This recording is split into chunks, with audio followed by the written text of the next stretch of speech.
Traveler, Paimon. It's been a while. As it happens, there is a letter here for you. One moment. Here. A letter? From who? Dear Diary, I'm Kale. I work as a trainee forest ranger under my master, Tainari. I'm also studying at the academia. I've been getting better and better at reading lately. Mr. Al-Haytham says that the written word is a crucial medium for exploring the world and understanding oneself. That's why I decided to start this diary. That said, what should I write about?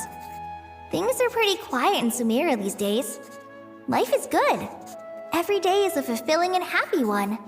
When I think back to the days when I suffered from Elazar, or way back to when I was injected with God remains, I am in a much better place now. I hope it stays that way forever. I'll leave it there for now. Master said he'll take me shopping in Sumeru City today, which is great because I've been meaning to visit the toy seller at the Grand Bazaar for a while now. Kale, time to go. Yes, Master! Huh?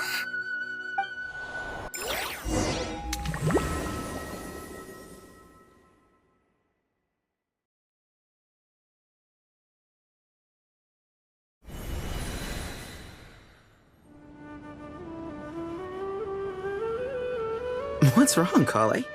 Is there something on my face? No, sorry. I didn't mean to stare. Did Master Tainari send you to pick me up?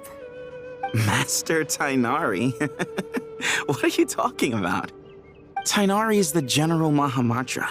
He's probably busy arresting criminals in Sumeru City. I mean, if that's what floats your boat, I can introduce you, but... Wait, Master Tainari is the General Mahamatra? But what about Mr. Sino? Sorry? Oh, you mean that guy who just joined the Vahumana Darshan? Rumor has it he's the leader of the Temple of Silence. If that's true, it's pretty impressive. Sounds like you've been getting to know more and more people since you joined the academia. That's great, but don't let your forest ranger duties fall by the wayside, okay? What's going on? Sethos is acting like he's my master, and Master Tainari has taken over Mr. Sino's job. Is this some kind of prank? If so, it's a weird choice of prank. But anyway, Sethos doesn't look like he's joking. What is this all about? Hey, you're zoning out again. I'm gonna buy some tools for the rangers. Why don't you stretch your legs a bit?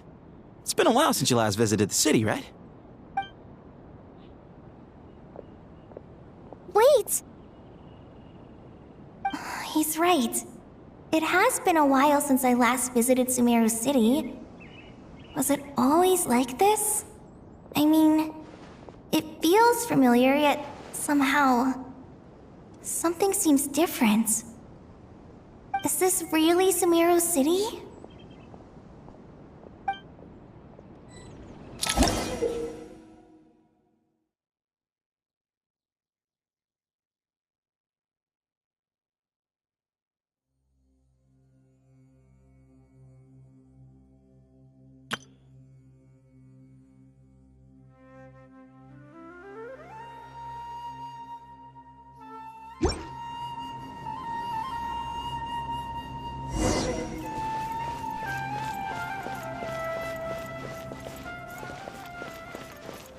Hey, did you see who just walked by? I think she's that famous merc. Hey, did you see who just walked by? I think she's... Would you like some fruit? Would you like... How will I ever save enough money to buy that custom-made axe with floral carvings from the blacksmith? How will I ever save enough money to buy that custom-made axe with floral carvings from the blacksmith? To use as a weapon, of course. As Hussein's secretary, I must ensure his safety. Don't underestimate me just because I'm a homemaker. I used to be a mercenary in the Corps of 30. Peace is precious, but you must always be prepared for the worst.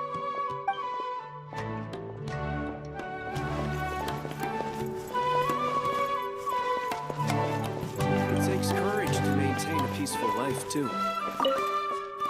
It takes courage to maintain a peaceful life, too. Hello, my name is Hussein. I'm responsible for managing administrative affairs in the Grand Bazaar and Treasure Street on behalf of the Academia. It's always one thing after another. If only everyone was as good-natured as the great merchant Kaveh Bey.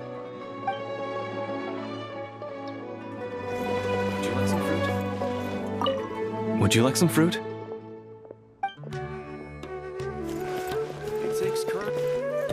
It takes courage to maintain a peaceful life, too. Hey, did you see who just walked by? Hey, did you see who just walked by? I think she's that famous merc. Yeah, it's gotta be her. That red hair gives her away. The Flame Mane. They say she can take down a dozen tough guys with just one hand. Would you like some fruit? How will I ever save enough money to buy that custom-made? It takes courage to maintain a peaceful life, too. When I grow up, I'm gonna join the Eremites and protect Sumeru City.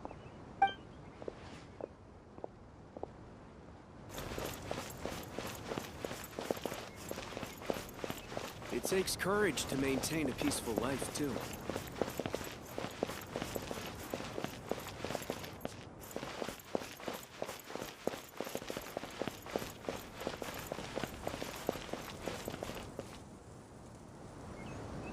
Lord Kaveh Bey, did you get a chance to review this month's accounts? Any feedback? You mean the version you sent over a few days ago? Yeah, I took a look when I received it. I was thinking that maybe our profit margin is a little excessive. I visited some of our commercial partners last month. Their earnings are very slim. Are you suggesting that we give up some of our profits for them? Well, since we have more than we need, yes. Making money for its own sake is pointless. Don't worry, I've already planned for it, and the numbers look fine. We can adjust the rates starting from next month. Also, about that designer you hired, I've had to revise his proposal 3 times now, but he just doesn't seem to... Let's cut our losses. Pay him his fee and send him on his way. I'd like you to get Layla on this instead. She was Cyrus's student, and she designed the Palace of Alcazarzaray. Seems like a much safer choice. Who's sneaking around over there?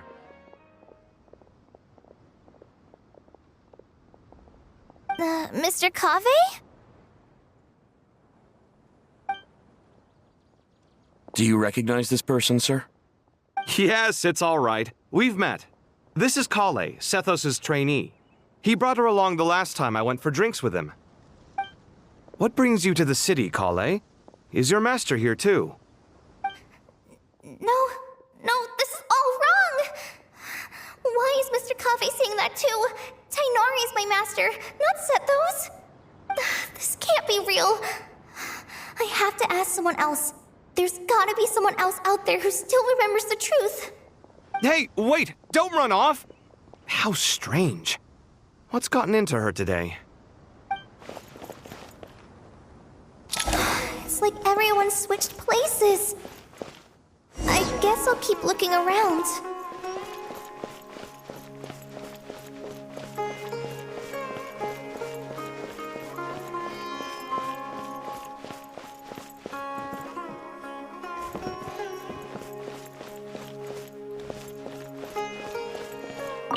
The Grand Sage always used to disappear the moment he got off work, but recently, for whatever reason, he's been seen sifting through records in the House of Dana late into the night. We asked him if there was anything unusual going on, but he answered us with a question of his own. Don't you find it strange that someone with my personality would willingly accept the position of sage?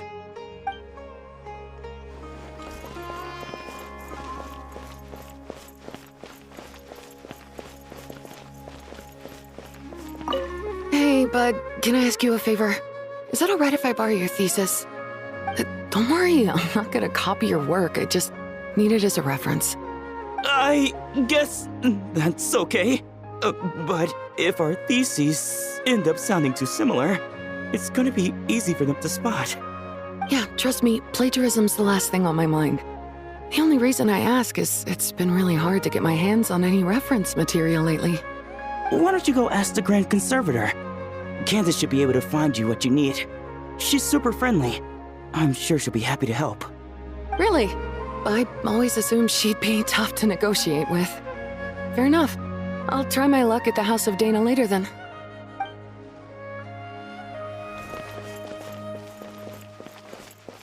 Would you like a cup of coffee? Would you like a cup of coffee? The store's been pretty busy lately. Lots of customers have been feeding Ashru, who watches over the shop, and now Ashru's put on quite a lot of weight. Maybe I should put up a sign saying, "Please don't feed the cat."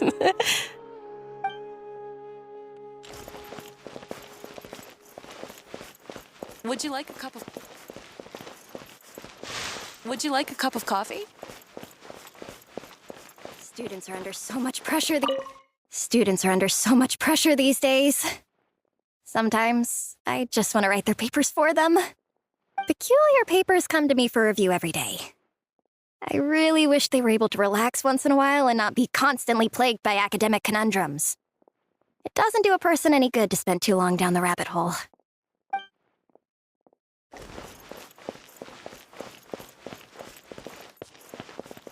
Lots of visitors today, I see. Welcome all. It's been a while. Hey, Rahman. You know that guy who sells face powder on Treasure Street? I haven't seen him around in a while. Any idea what happened to him? Oh, you mean a Hongar?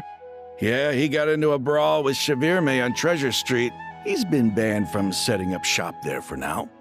Seriously? Oh, well, that's a shame. I was planning to pick out some makeup for you. Oh, don't worry about it. The legendary Flame Mane discussing makeup with the Zubair Theater star dancer. Now there's something you don't see every day. Flame Mane? You know, I'm not actually sure when people started calling me that. Maybe the other Eremites thought I needed a fiercer title to scare people off? To be completely honest, I think the title would fit you better than me, Dia.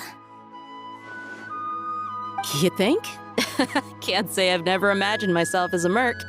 If I ever give up the dancing, maybe I'll head to the desert and give the Eremite life a try.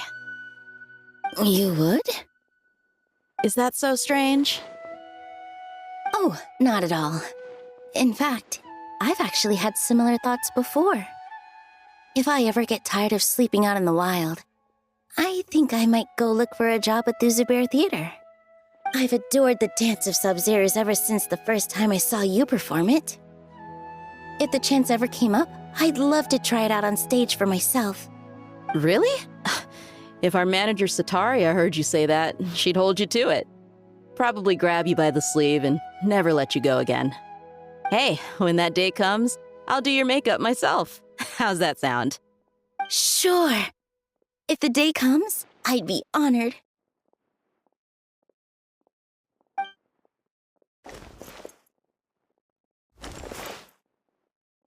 Everyone I know, everything I've ever known.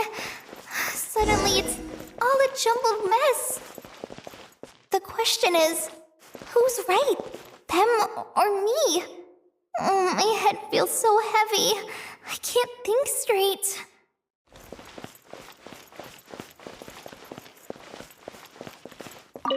Hi, Mr. Sino. What are you thinking about? There's a chapter in King of Invocations where the spirit of someone who died long ago possesses a living man's body. To the outside world, it looks like he's developed a whole new personality.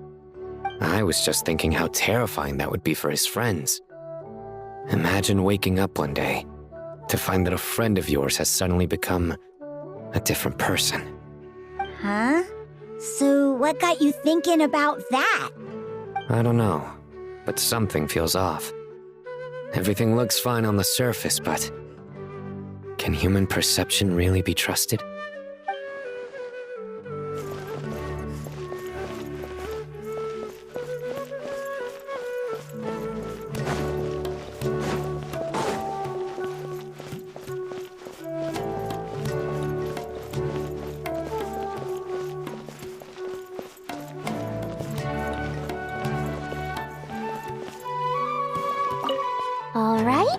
a single Mora short.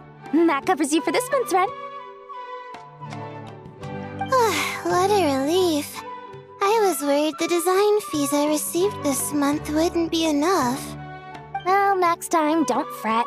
Just let me know and I'll give you a few days' grace. We've known each other long enough for that.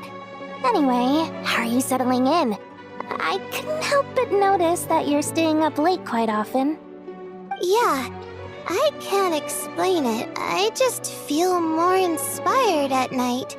Once I get in the zone, I can race through a whole bunch of drafts, no problem. But what about you?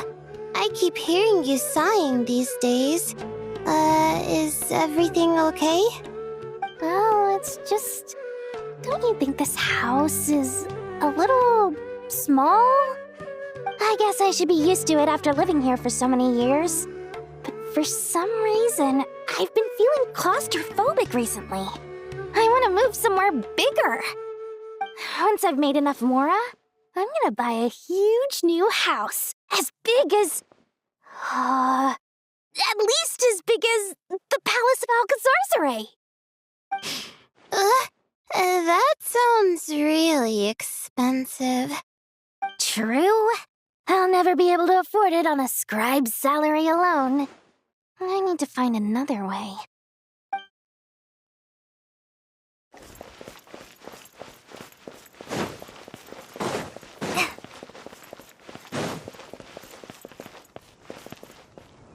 Mahamatra Tainari, we've apprehended the suspect. They say that the fool is prone to blind faith, but the wise man is not immune to it either. Suraj, do you have anything to say in your defense? Tainari, you were the one who turned the sages against me. Just a few words of caution from you was all it took to destroy my research. And now you're trying to stop me again?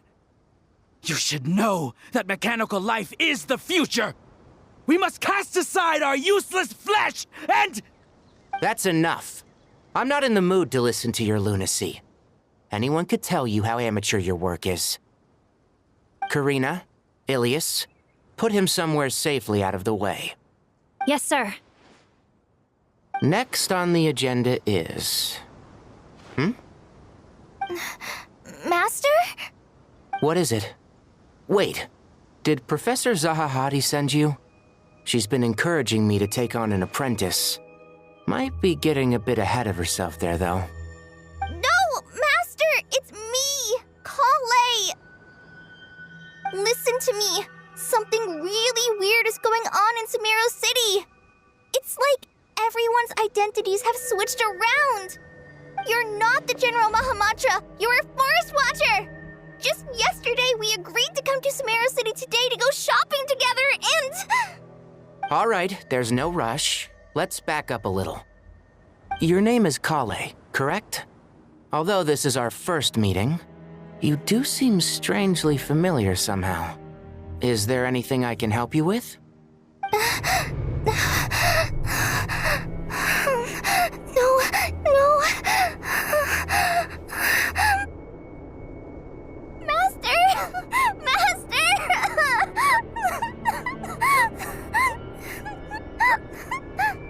What is it? Huh? Did you have another nightmare?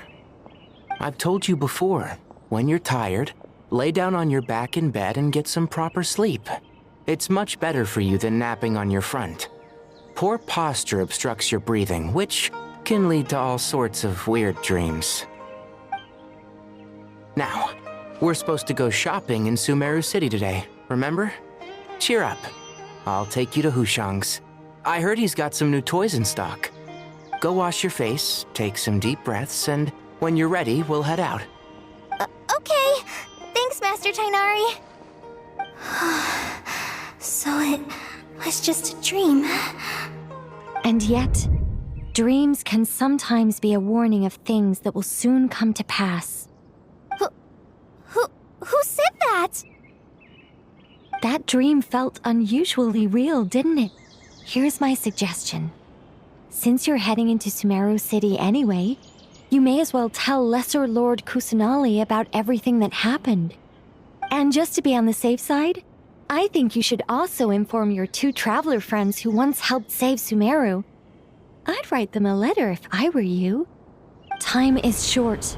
A storm is coming from beyond the bounds of fate.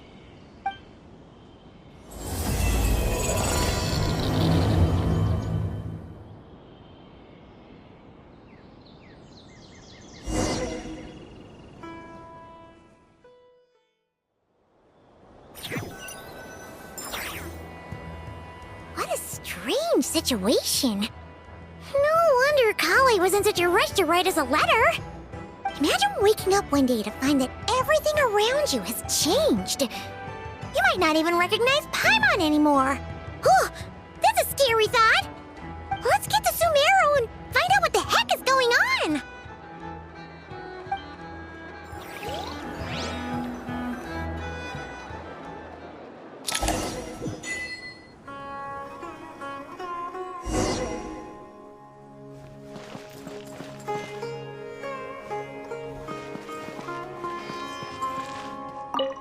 Thank you, Sage Baladuri. You really didn't have to stay with us to the end. Don't mention it. I'm your teacher. It's my job to look after my students. Is Panya doing okay? I think so. She just left the city with her mother. This will be her first trip away from home. She's handling it much better than I imagined. As her father, it's quite a relief. I just hope they have a smooth trip. Pack up your things. It's time we got going too.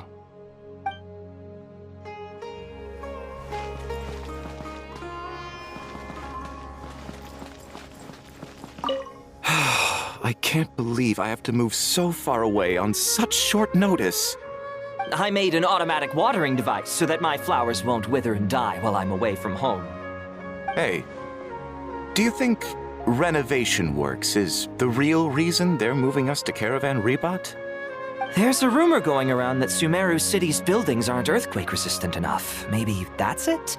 All we know for sure is that the order came down from the Dendro Archon herself.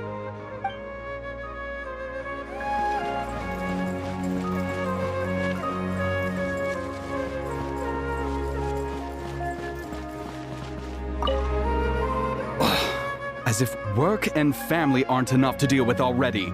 Now they're telling us to move to Caravan Rebot because of renovations? Huh. I bet it's just some vanity project. I don't trust the Dendro Archon, nor any of the sages. Especially not that new Grand Sage, what's his name, Nephis? If you ask me, he's the worst of the bunch.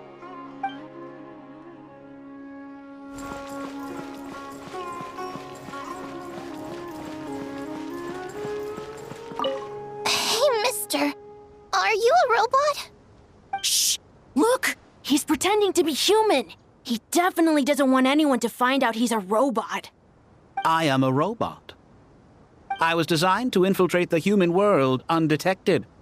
My mission is to find an opportunity to destroy humanity. I knew it! It's just like in the picture books. What do we do? We're the only ones who know his secret, right? Surely he won't silence us for good. You have discovered my secret. Now I must take you as my prisoners. I will tickle your feet until you join the robot army. Don't be afraid! I'll protect you! Take this, robot! Ow, ow, stop, stop! I was just kidding. I'm human. I'm human!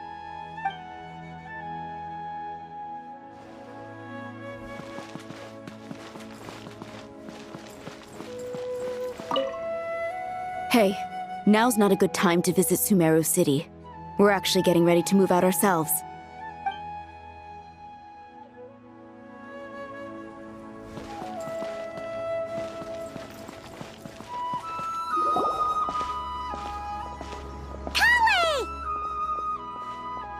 Traveler! Paimon!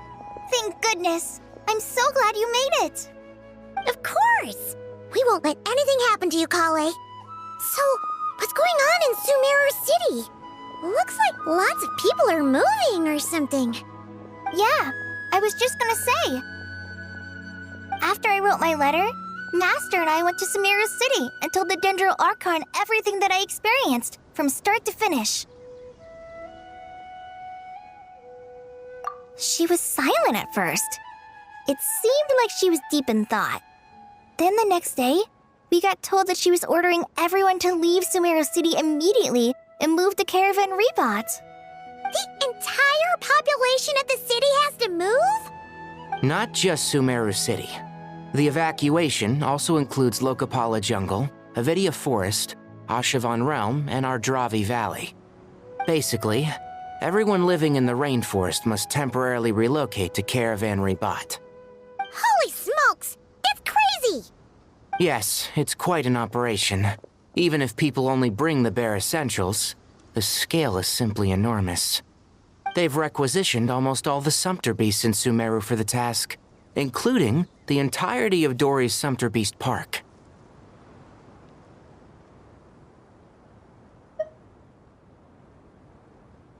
The Dendro Archon said that what Kale experienced was not a dream, but a warning.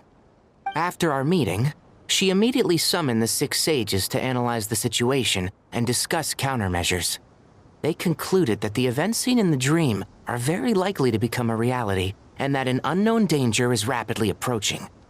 Oh, please keep that to yourself. We don't want to cause widespread panic. The official reason they've given is a large-scale renovation of the rainforest ecosystem. People are skeptical, but there haven't been any major incidents. So far, at least. The Dendro Archon seemed really worried when we spoke to her. She said you can go visit her in the Sanctuary of Surasthana when you arrive. She also said she'd hold out until the very end. Tainari? Kale? You got a minute? I need a hand here. One moment, I'll be right there. As a forest watcher, I've been tasked with assisting with the relocation work. There's a lot to be done, and they need all the help they can get. This will be the final group of evacuees from Sumeru City. While they're away from home, they'll be heavily reliant on outside help. Thank you for coming in our time of need. As you can see, another crisis is upon us. Excuse me, sorry to trouble you, but could you help an old man find his medicine? It's buried somewhere in my luggage. Where's my mom? Where did she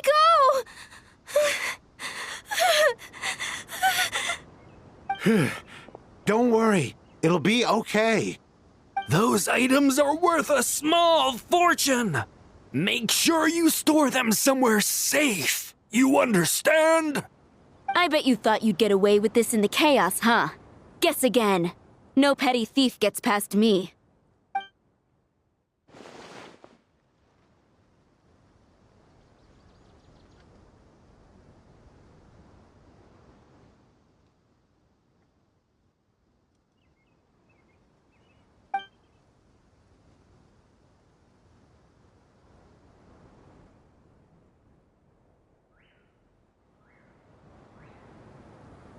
We should go help the evacuees.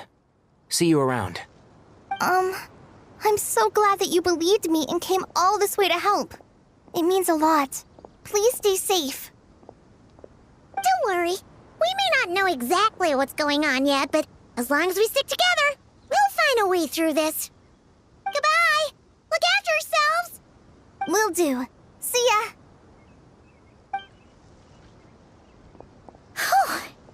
Paimon's not sure how she found the words to comfort Kale because, honestly, she's kind of nervous herself. Let's head to the Sanctuary of Surasthana and see Nahida.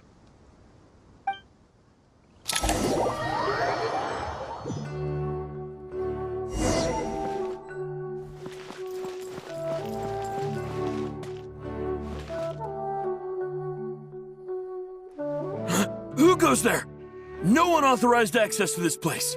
By order of Mahamatra Sino. Are you blind? It's the Traveler and Paimon. Surely you've seen them before. Huh? Oh, so it is. I'm sorry, I haven't been sleeping well lately. My nerves are a little frayed. The Dendro Archon is in a very vulnerable state at the moment. Mahamatra Sino is concerned that our enemies might choose this moment to strike, so he's ordered us to strengthen our defenses.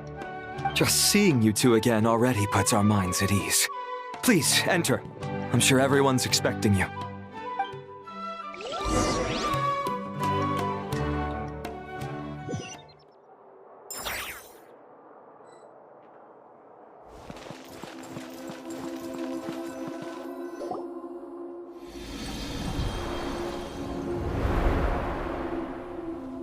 Traveler, Paimon, you made it.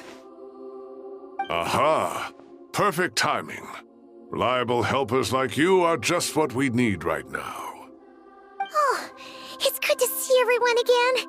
Kawaii gave us a rough idea of what's going on, but we still have a lot of questions.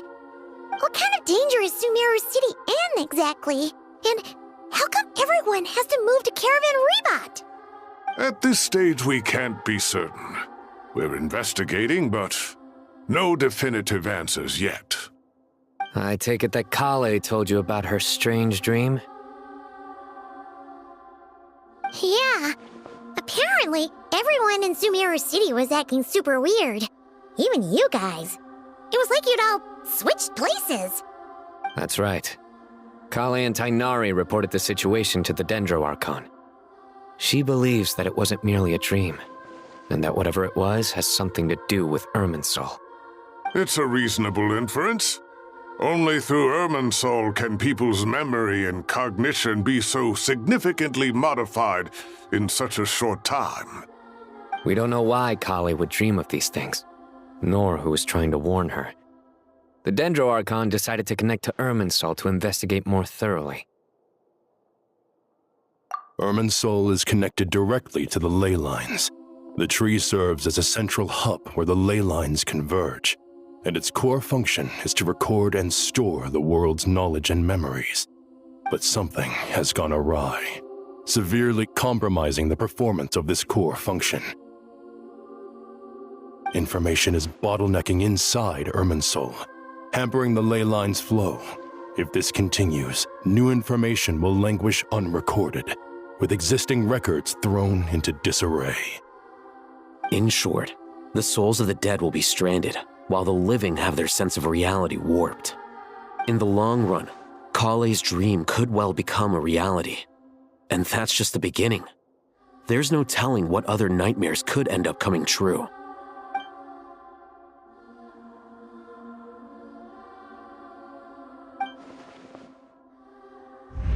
I have come this far to use my death to open the gates of the ley lines to my people.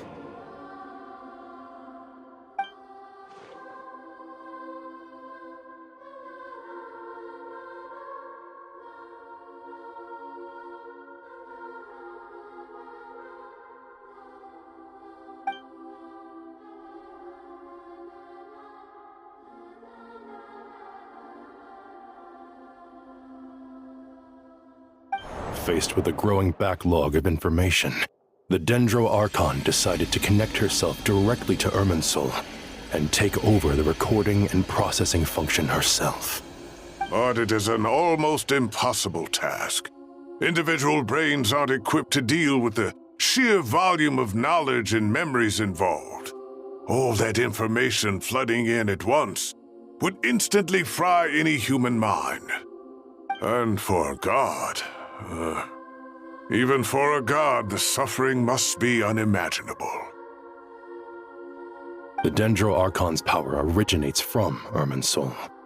Any issue with the tree itself takes a toll on her to begin with. On top of that, she's subjecting herself to the grueling task of processing all that data. It must be torture for her. And despite all of this, she is somehow finding the strength to investigate the Irminsul situation from within and send us her findings. I finished analyzing the latest data. Looks like our working theory was wrong. There's no signs of Irminsul having been attacked from the outside. So it's internal then? Some sort of disease, perhaps? No.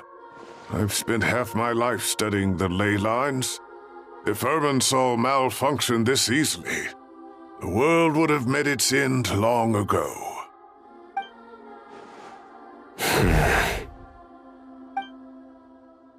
Sino? What is it? Not long ago, I got a tip from the Core of 30 that a large number of unidentified merchant caravans had recently been spotted entering Sumeru through Beta Harbor. At first, I suspected that they might have something to do with all this, so I sent some people to investigate. But if Irminsul wasn't attacked from the outside...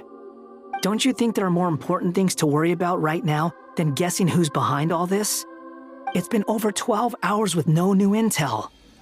If even the Keeper of Irminsul is this badly affected, you can imagine how bad things are in there.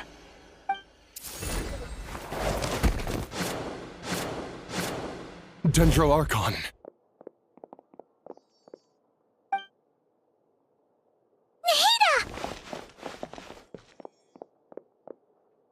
What's wrong? Her breathing is weak, and her elemental energy levels are dangerously low. Looks like it's time to move to the backup plan. What's the backup plan? Get out of the city and take the Dendro Archon with us. The entrance to Irminsul is directly beneath the sanctuary of Surasthana. That means this is ground zero if anything goes wrong. The Dendro Archon has a very strong connection to Irminsul. But theoretically, this connection should grow weaker with distance. Under normal circumstances, she can unleash her full power here. But with Irminsul out of control, our first priority is to get her away from here. The situation is critical. There's no time to deliberate. Everyone in agreement? I'll deal with it. I'll also let the Matra and the Core of 30 know to start evacuating.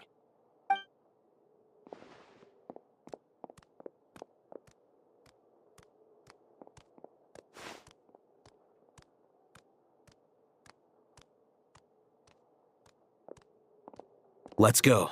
No sense grieving when there's nothing more we can do. Agreed. We'll be back as soon as this is over.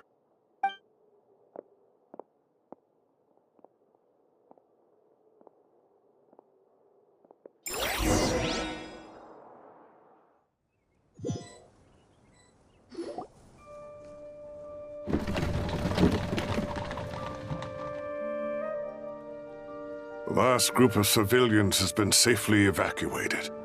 Dendro Archon's carriage will travel with them.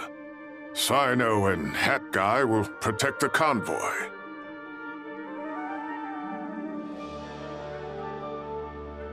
With the Dendro Archon in a coma, we've lost our means of investigating the situation. And with Irminsul still deteriorating, we have no choice but to evacuate Sumeru City. Feels as though we're being pushed along by an invisible hand. Stop moaning, Cyrus. We're the teachers here.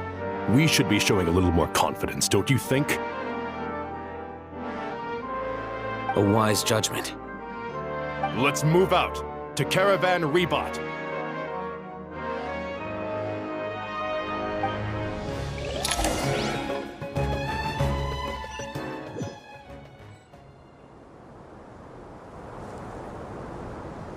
Sir, all units are in position. Good. Everything is going to plan. Interfering with Sumeru City is a necessary step, so do not hesitate. The Irminsul situation will not harm you. We need to speed things up here, too. We don't want to keep our client waiting, do we? No, sir. You have my word. Everything will be completed on schedule.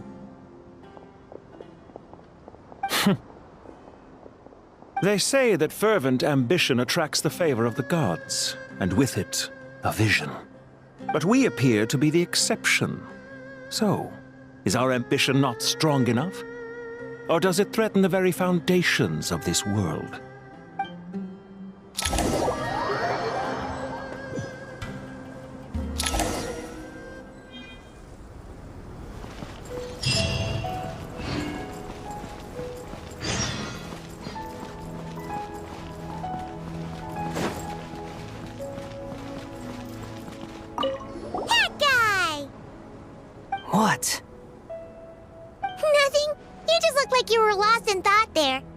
Do you have any ideas about what's going on? From what I know about Irminsul, the system doesn't break down that easily. I don't have the faintest idea who could have done this. Actually, one name did cross my mind. But, he's already dead.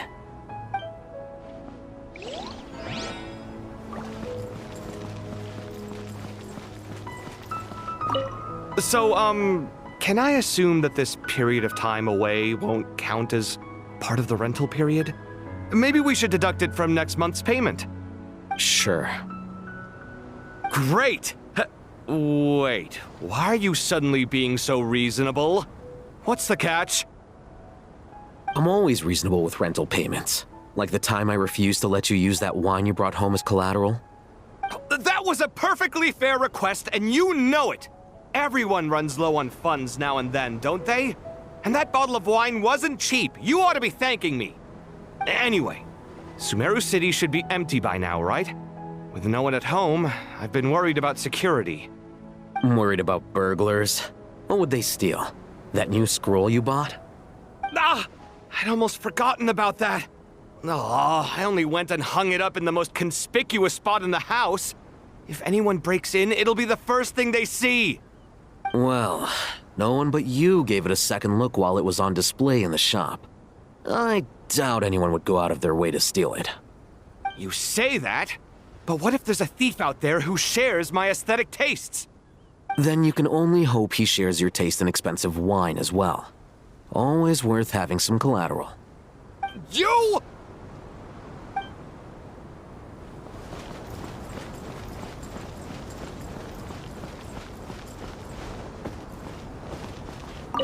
Keep your eyes peeled. It's down to us to maintain order at this time.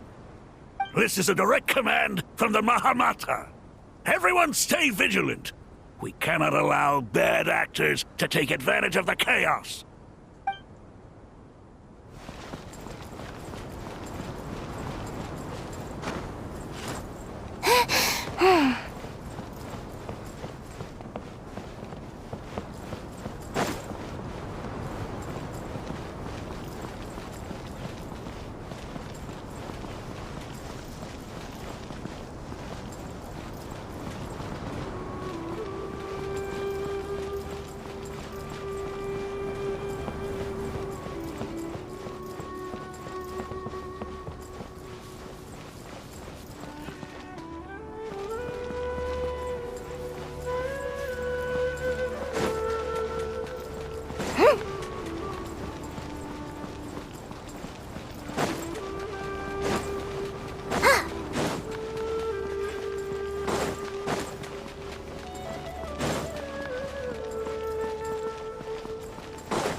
How is the Dendro Archon? Her breathing is steady. I prepared some therapeutic incense for her, but it hasn't had much effect. Her vitals are still very weak. Based on the information you've provided, I have a working hypothesis. Her condition is partly due to Irminsul's influence, and partly due to a physiological imbalance caused by the rapid depletion of her power. Elemental energy usually flows through the body at a relatively constant rate. The body grows accustomed to this rhythm, so when it's thrown out of balance, physical symptoms will appear. Is this similar to the ley lines? Overloading and withering both directly affect their vitality, potentially causing irreversible damage. Correct. From a biological perspective, If you overexert yourself, you pay the price with your life. The Dendro Archon is not only drained of power, but her life force is at a critically low level. Is there any way to restore her health? I know the ley lines have strong self-healing abilities. As long as any blockages or pollutions are dealt with, they can quickly regain their vitality. But what about people? Well, gods. What's their capacity for self-healing? Before we think about that, there's a bigger predicament to resolve. Restoring the Dendro Archon's power requires us to heal Irminsul first. But that will be extremely difficult without the Dendro Archon's power. Paimon's already getting lost here.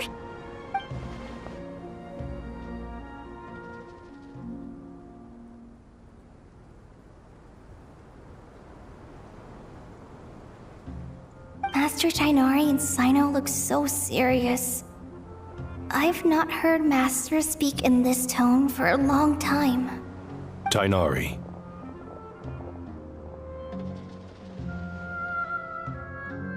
Master Nephis, sages.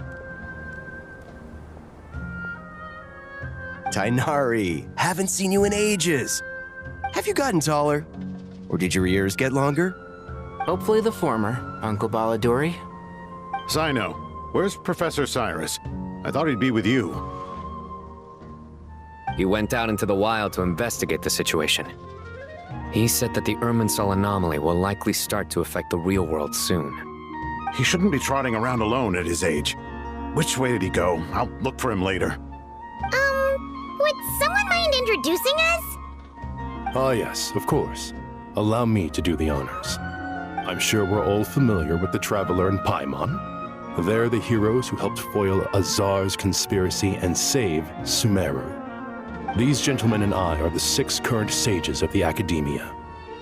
Balduri and I are part of the Old Guard, while the other 4 took office after Azar and his clique fell from power. We have Sage Alkindi of the Spantamad Darshan, Sage Farnas of Kasharawar, Ritaoist Sage Shakir, and finally Harabatot Sage Rusht. Nice to meet you all!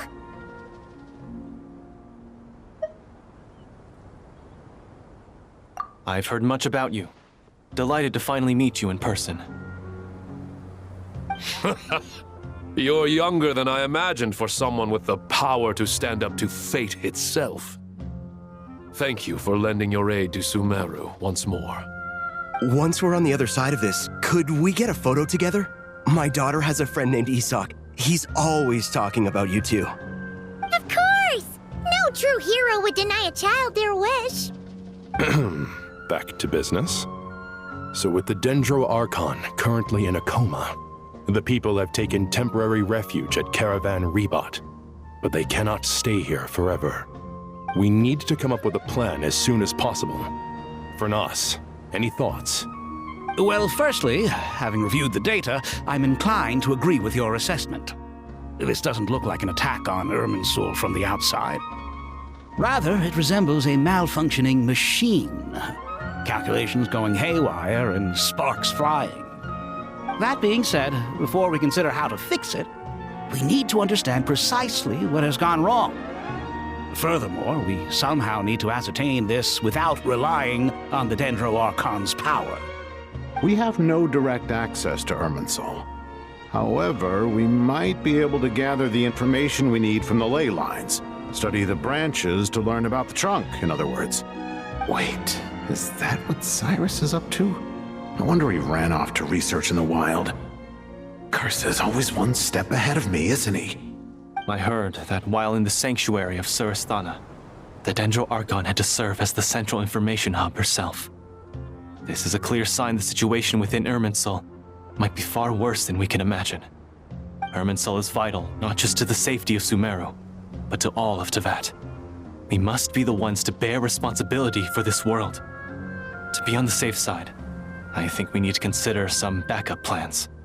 Are you saying we should consider a scenario in which Irminsul is completely destroyed? I'm merely pointing out that the possibility exists. You have a valid point. But until worst comes to worst, I believe we should focus our efforts on resolving the Irminsul anomaly and helping it recover. Kale, I understand that you were the first to foresee this crisis. If it's all right, I'd like to talk with you about it in more detail. Of course, but even I don't know how I came to have that dream. If there are no signs of external damage, could it be a stress fracture? Metals tend to suffer from this issue with long-term use, and Irminsul has existed for centuries, after all. It's possible, but surely a stress fracture would be more likely to cause a complete shutdown rather than chaos. Sages, General Mahamatra, sorry to interrupt, but something has come up. What happened? Some citizens didn't believe that Sumeru City was really in any danger. They slipped away and hid during the relocation, intending to return home. How many people are we talking? About a dozen. Sakura found them while on patrol, but they appeared to be suffering from psychosis. For whatever reason, they were trying to kill each other. By the time we arrived, there were only 2 survivors. One was unconscious from their injuries. The other tried to attack us, but was subdued. Where did this happen? Near Yasna Monument. That's not far from Caravan Rebot. Master. I know. The Irminsul anomaly is beginning to have effects in the world. I didn't expect it to spread to Yasna Monument so soon. It almost feels like we're being chased relentlessly, with no time to catch our breath. Sir Cyrus said the same thing. He sent me back to report in, while he continues investigating. I'll go join him. Count me in too. Don't let my age fool you, I can still fend for myself. Very well. Meanwhile, the rest of us will continue discussing our next steps. Get back soon. Take care of yourselves. It's getting dangerous out there.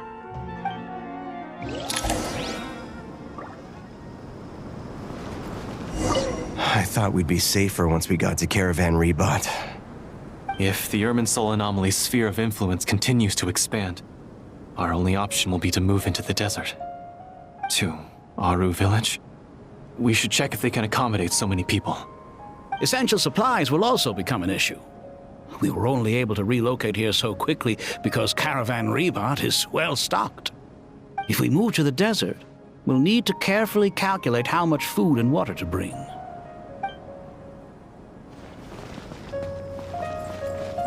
Don't be nervous, Kale. I just wanted to ask, have you ever had similar dreams to this one before? Similar how? Dreams so vivid, they seem real. Filled with strange or dangerous things that you cannot explain. Let me think. There was one time, I don't remember it very clearly, but I saw fire. Fire? Yeah. I wish I could give you more details, but all I remember is fire everywhere. From the sky to the ground, everything was burning. The heat was unbearable, and ashes were blowing in the wind. I doubt this dream was a mere coincidence. Perhaps it was some kind of prophecy? And yet, you've never studied astrology. I'm at a loss to explain it.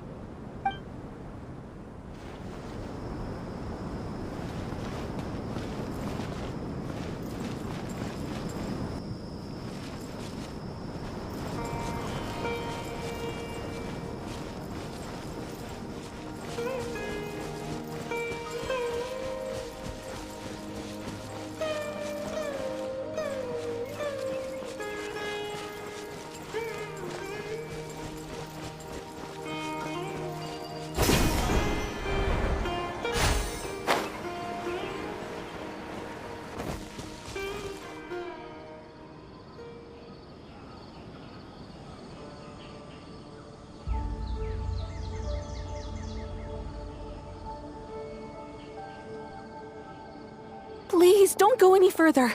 As you get closer to Sumeru City, there's no knowing what dangers you might encounter. So this is our mentally disturbed man? I'm going to gut you all!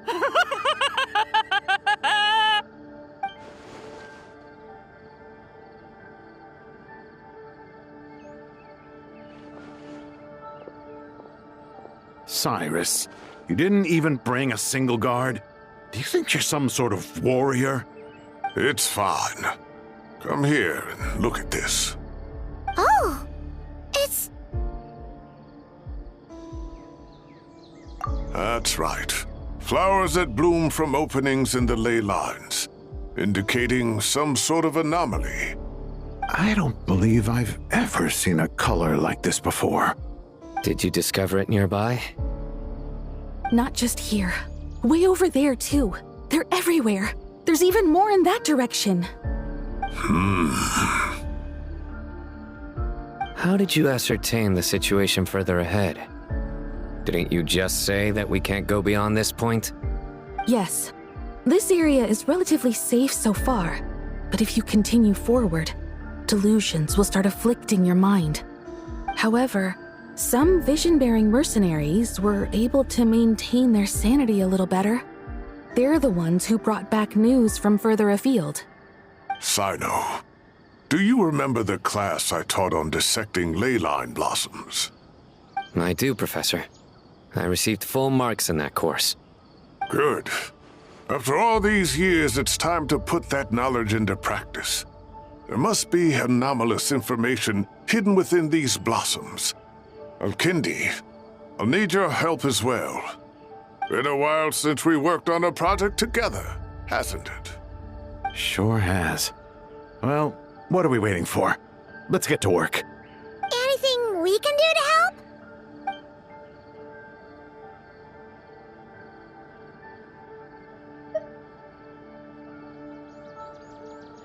Will you need my help? All right, well, don't go too far. There's too many unknowns at this stage. Let's regroup at Caravan Rebot later. Don't worry if you don't show up. I'll come and find you.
That should be the heart of Oasis. All we need to do is light it with the fire seed, and it'll restore a pep with elemental power. The damage it suffered internally will also slowly begin to heal.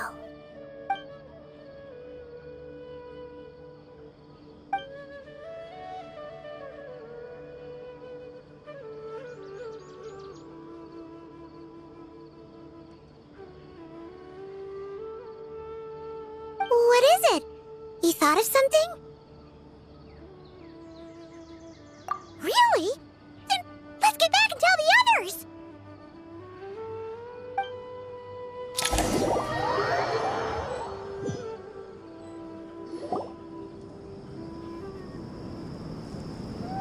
Whew. Glad to see you've returned safe and sound. Any longer and we would have gone out looking for you.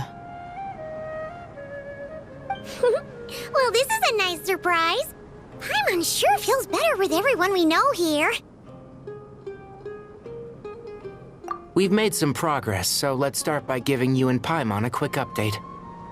By dissecting the ley line's blossoms, we've been able to deduce that although Irminsul is experiencing an anomaly, it has not completely rejected access from the outside.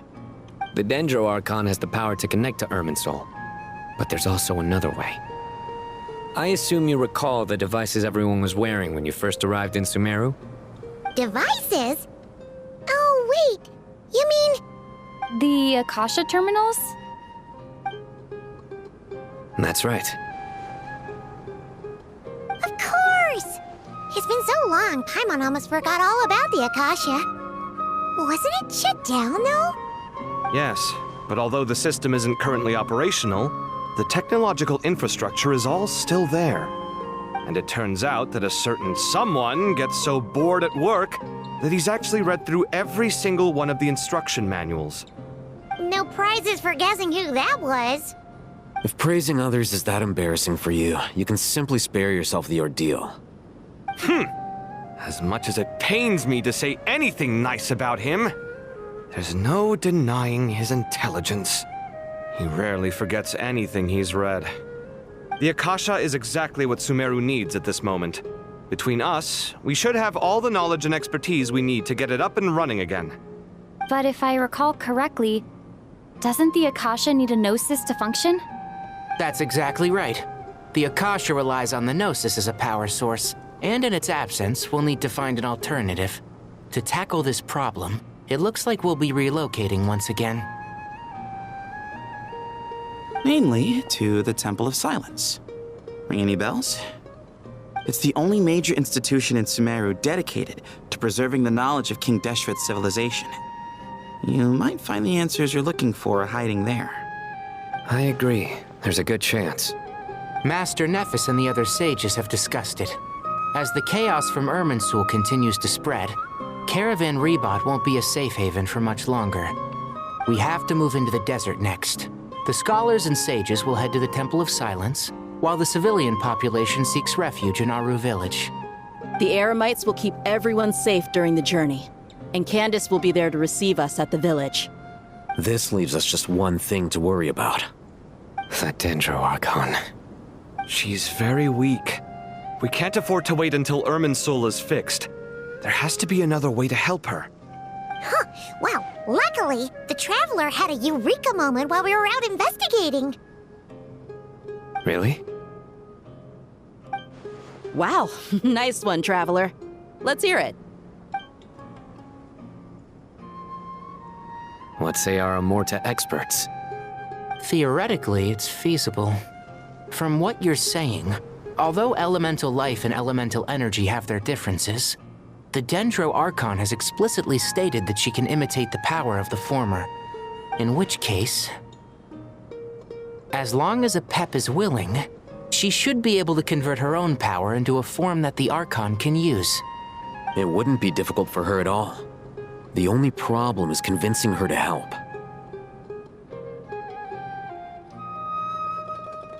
Yeah!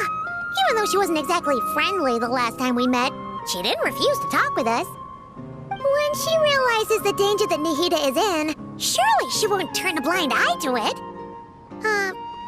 Well, hopefully not. Either way, we're not exactly spoiled for choice here. Hey, it's better than having no options at all.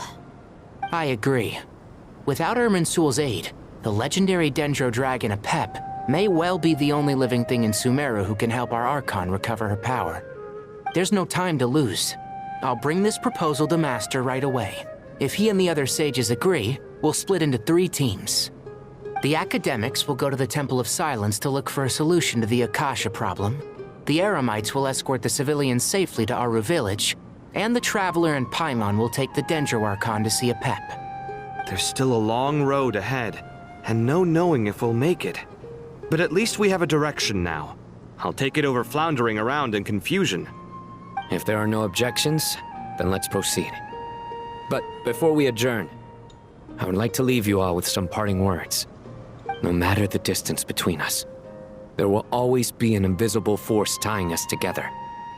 May the bonds forged in the past shine bright like stars and open a new path before our feet. Huh. Is that from King of Invocations? No. This one's from King of Invocations, the sequel. What's the difference? The sequel's much cooler. Couldn't agree more.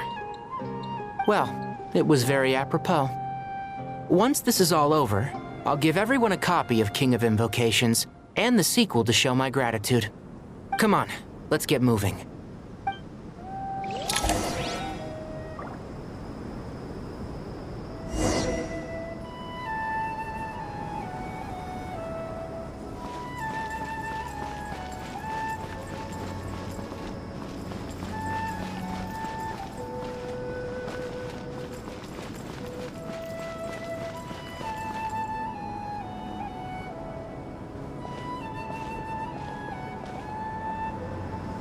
Tighnari has brought me up to speed. I approve of your plan of action, but we can't proceed with everything right away. The people need to rest. For many of them, this will be their first time in the desert, so we'll need to find additional personnel to help escort them. You two, please go on ahead with the Dendro Archon. Let's rendezvous at the Temple of Silence later. No problem. We got this. Words can't express my gratitude, so let me just say, I hope everything goes smoothly for all of us. Goodbye for now. All right, let's get going. If Paimon remembers correctly, the last time we saw a Pep was in... Traveler, Paimon. Could I borrow you guys for a moment? It'll only take a second. Kale, what's the matter? Well, the thing is... Master Tighnari once told me, after you raise a problem, you should think about how to resolve it. But ever since I had that dream, I feel like I haven't been of any help at all. I tried my best to keep up with the conversation, but there was so much new information, I couldn't take it all in. So, I just wanted to ask, do you have any tips for me there? Paimon knows exactly how you feel. But fear not, everything you need to know is right here in Paimon's notes. Sumeru chapter. It's got tons of info about all the things we've seen and heard on our adventures. Some parts are a little simplified, but hopefully it all makes sense. You see? Being the greatest guide in Tibet isn't just a fancy title. It takes a lot of hard work. Paimon doesn't always understand the things you're talking about with other people. Whenever that happens, she notes down the confusing parts and goes over them in her own time. This is perfect. Could I borrow it?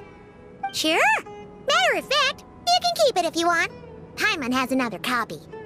The spare copy was originally meant for the Traveler. Paimon used to worry that one day she might not need a guide anymore, so she wanted to have a gift for her, in case we ever parted ways. But it doesn't seem so necessary nowadays. We have so many more places to see together. One copy will be enough for both of us. Thank you so much. But still, these are your treasured memories. I think I'll make my own copy and then return the original to you. Anyway, that was all. I won't keep you any longer. Have a safe trip. See you again soon. See ya! Alright, time to bring Nahida to see a Pep. Let's hope that old grouch is in a negotiating mood. Hey?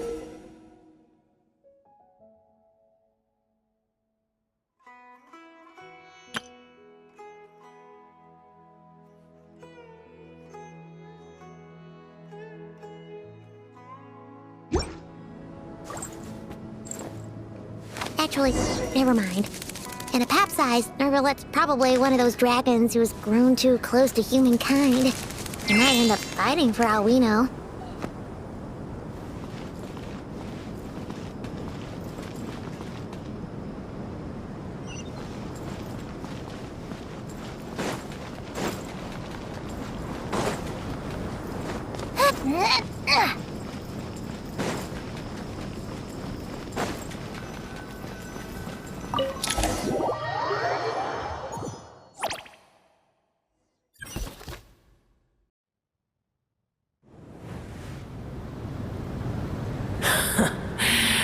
I had a feeling your kind might come calling.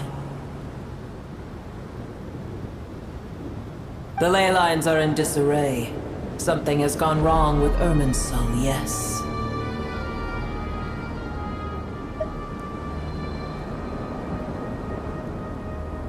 Even from a great distance away, I can sense that Sumeru is headed for destruction.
You who took our home from us, prepare to watch as your own world is plunged into oblivion.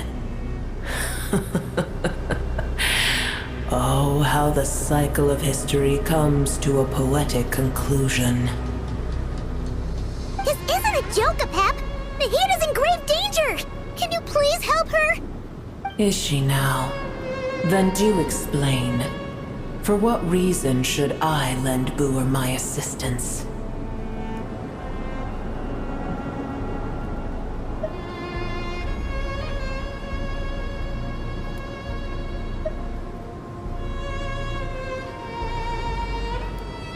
Pep, if you truly despise gods and humans so much, well, after the great humiliation of being helped by a god in the past, shouldn't you be jumping at this chance to balance the scales? Now that is a compelling reason. When El Ahmar plotted against me and I was tortured by forbidden knowledge, it was Boer who saved me from agony. And though I regard with shame the pity of my enemies, to receive aid without repaying it would likewise tarnish a dragon's dignity. Oh, tiny Boer, puny humans. Just this once I shall deign to show you the true power of dragonkind. Whoa! It's happening again! We're gonna get sucked in!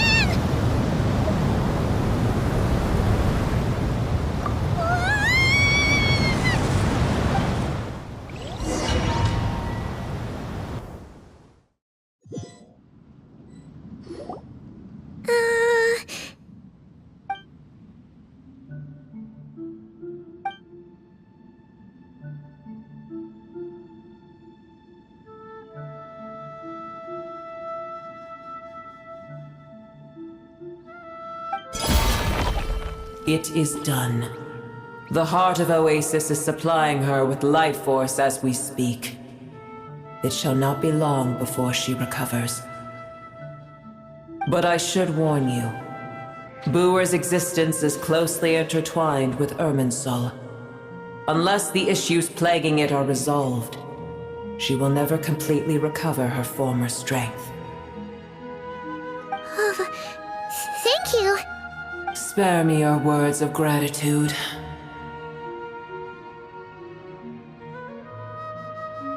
You may also spare me your feigned concern.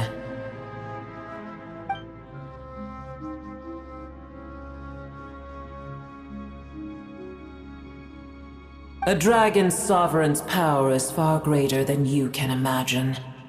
While I was indeed weakened when the heart of Oasis ran dry, providing Tiny Booer with a morsel of my life force shall have little consequence for me. Oh, good to hear.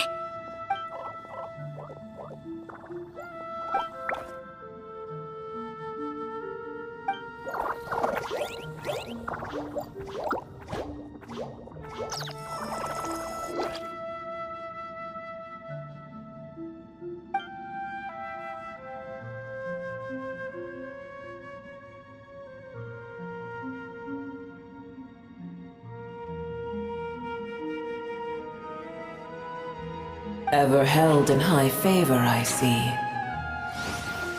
Oh, well, you know. The compliment was sincere. Simply accept it.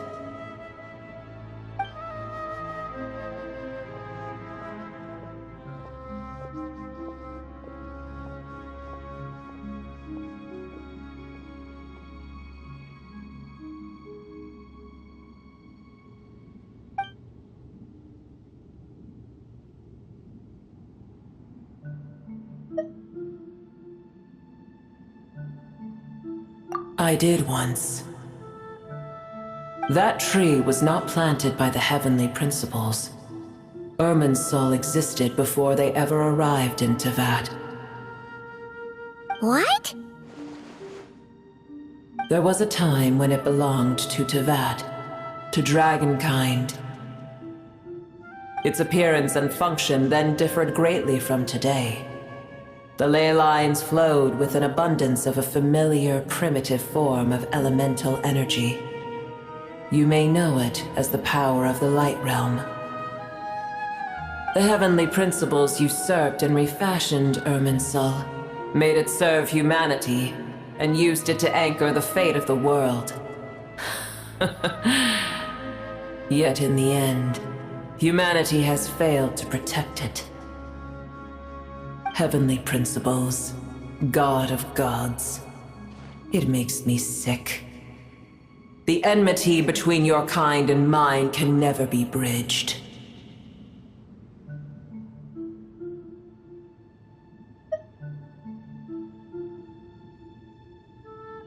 As things stand today, holding a grudge against you would serve no purpose. But there will come a day when we reclaim this world for ourselves. The opportunity will arise no matter how long we must wait.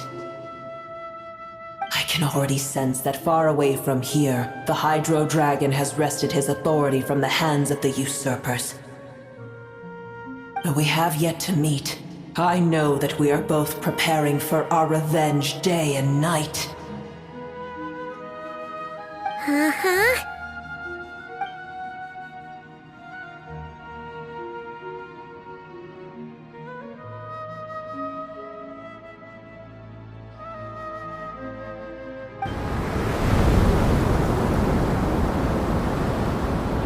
I hear a great disturbance out there. Huh? What is it? Sandstorms come. The Jinn. I see.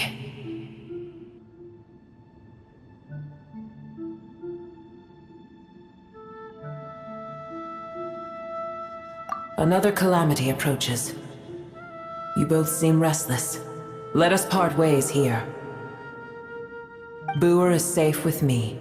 Once she has recovered, I shall return her to your side. Oh, thanks again. Take care, alright? I told you already I have no need of your feigned concern.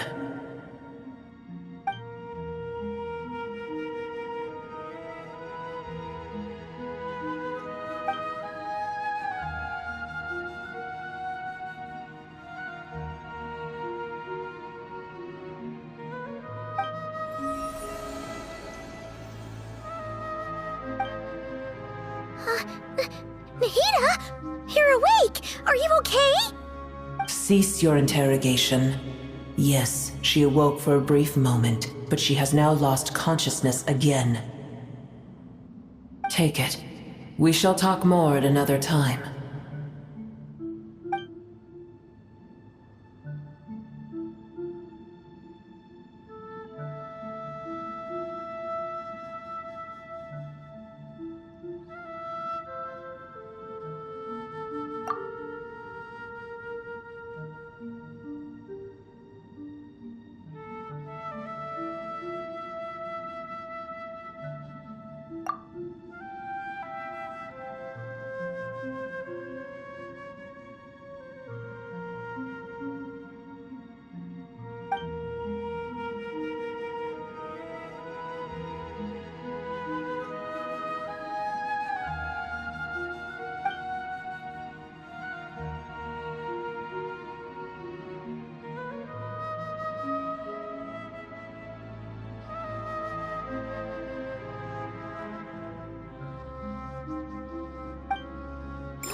Where the heck are we? Did you just dump us in the middle of nowhere? Wait. No. Paimon remembers now. The Temple of Silence is over that way. Come on, let's go find the others.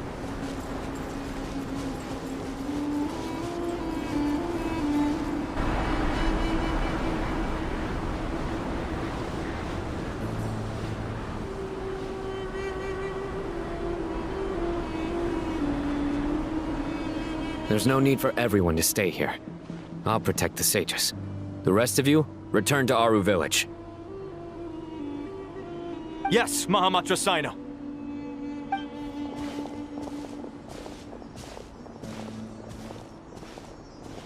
Sino! What's going on? You're back. How is the Dendro Archon?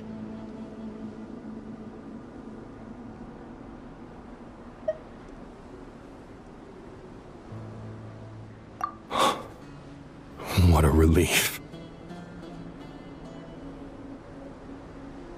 It's the Jinn. Countless Jinn have stirred up violent sandstorms across the desert, blocking our path to the Temple of Silence. Tighnari and Kale have returned to Aru village to help. The Jinn are being highly aggressive, so both the village and the merchant caravans require protection. It's just one thing after another. Where did all of them come from anyway? In all my trips to the desert, I've never seen anything like this before. As I see it, the only possible candidate is Gurabad. Gurabad? Baladuri could explain in more detail if he were here. All I know is a rumor I've heard about from previous trips to the desert. Supposedly, a great number of dormant Jinn lie sealed beneath that city.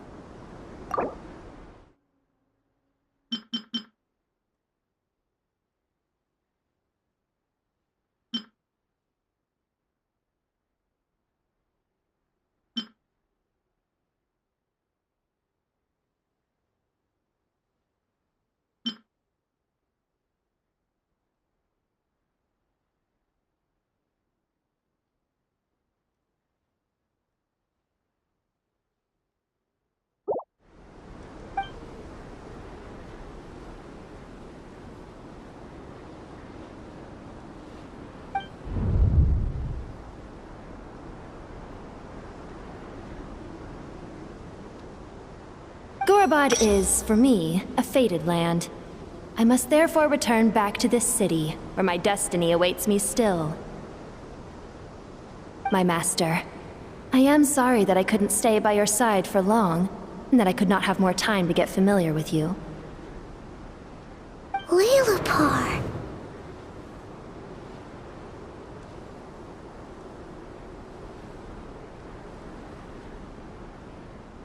Yeah. We once said goodbye to a friend there. Well, maybe not a friend exactly, but someone we met on the road anyway. She was a strange bottle. If we can find a way to wake her up, maybe she can help solve the situation in Gurabad. Well, be careful. You may find there's more than just the Jinn to worry about. You mean, there are other dangers in Gurabad? It's a sensible assumption to make. The moment we arrived in Caravan Rebad, the Irminsul anomaly started spreading in that direction.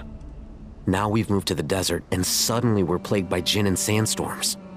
To call it a coincidence would be a stretch.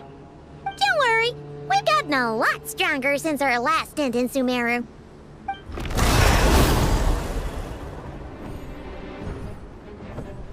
Ah! When did they show up? It appears the monsters native to the desert have been stirred by the Jinn's activity.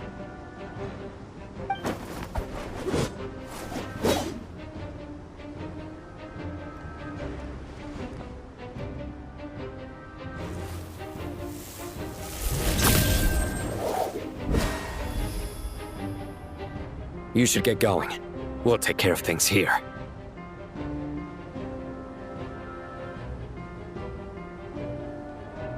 You too. Don't do anything too risky. You got it?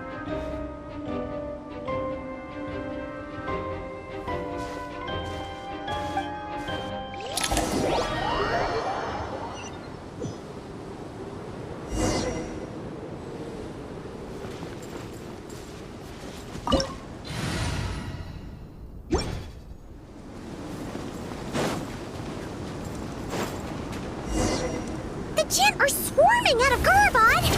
Looks like Al-Haytham was right! Let's get inside and see what's going on!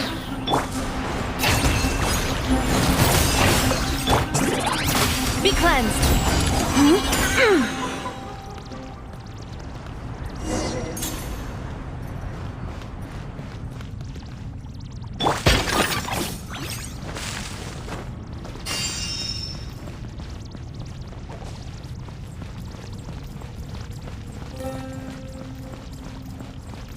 They just keep coming!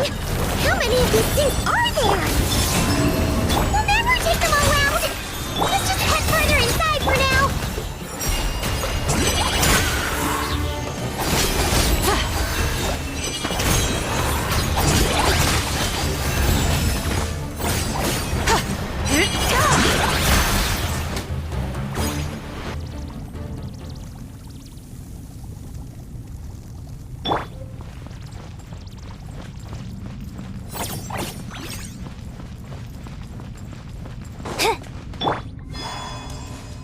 Target spotted! All units at the ready. Chili? They must be using this place as a stronghold! Are they the ones behind all this?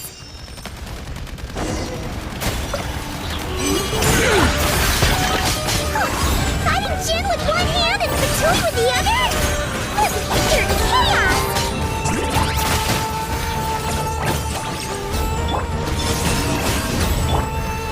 Go get him, Aiden!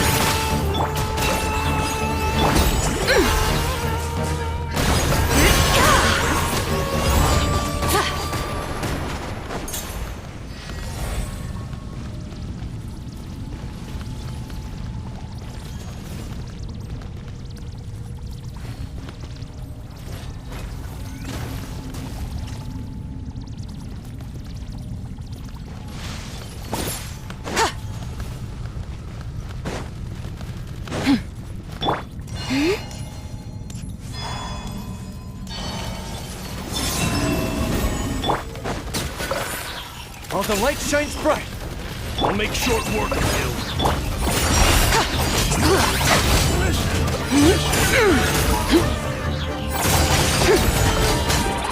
Like the dust!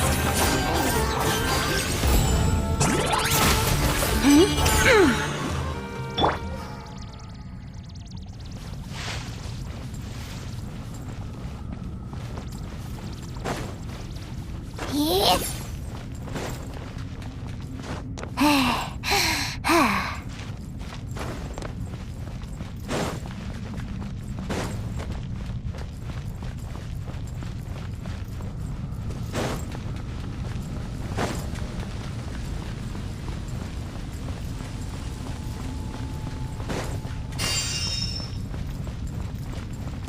I'm gonna fix your skull!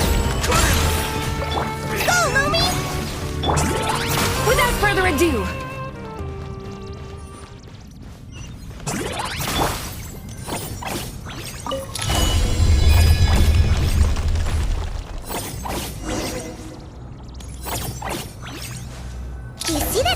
storage machine?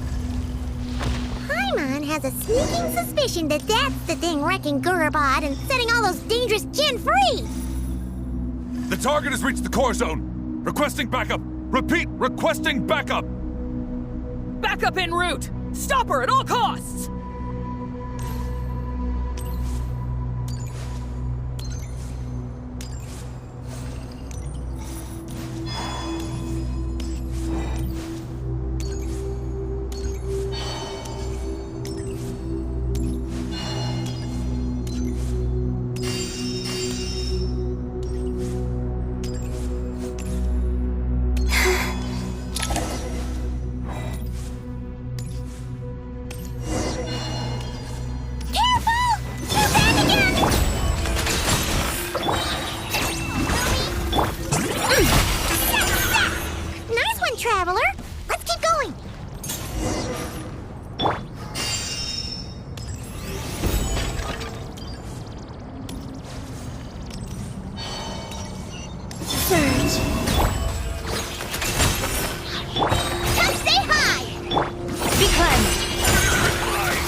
You got this!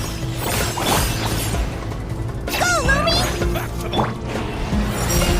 Light your dust!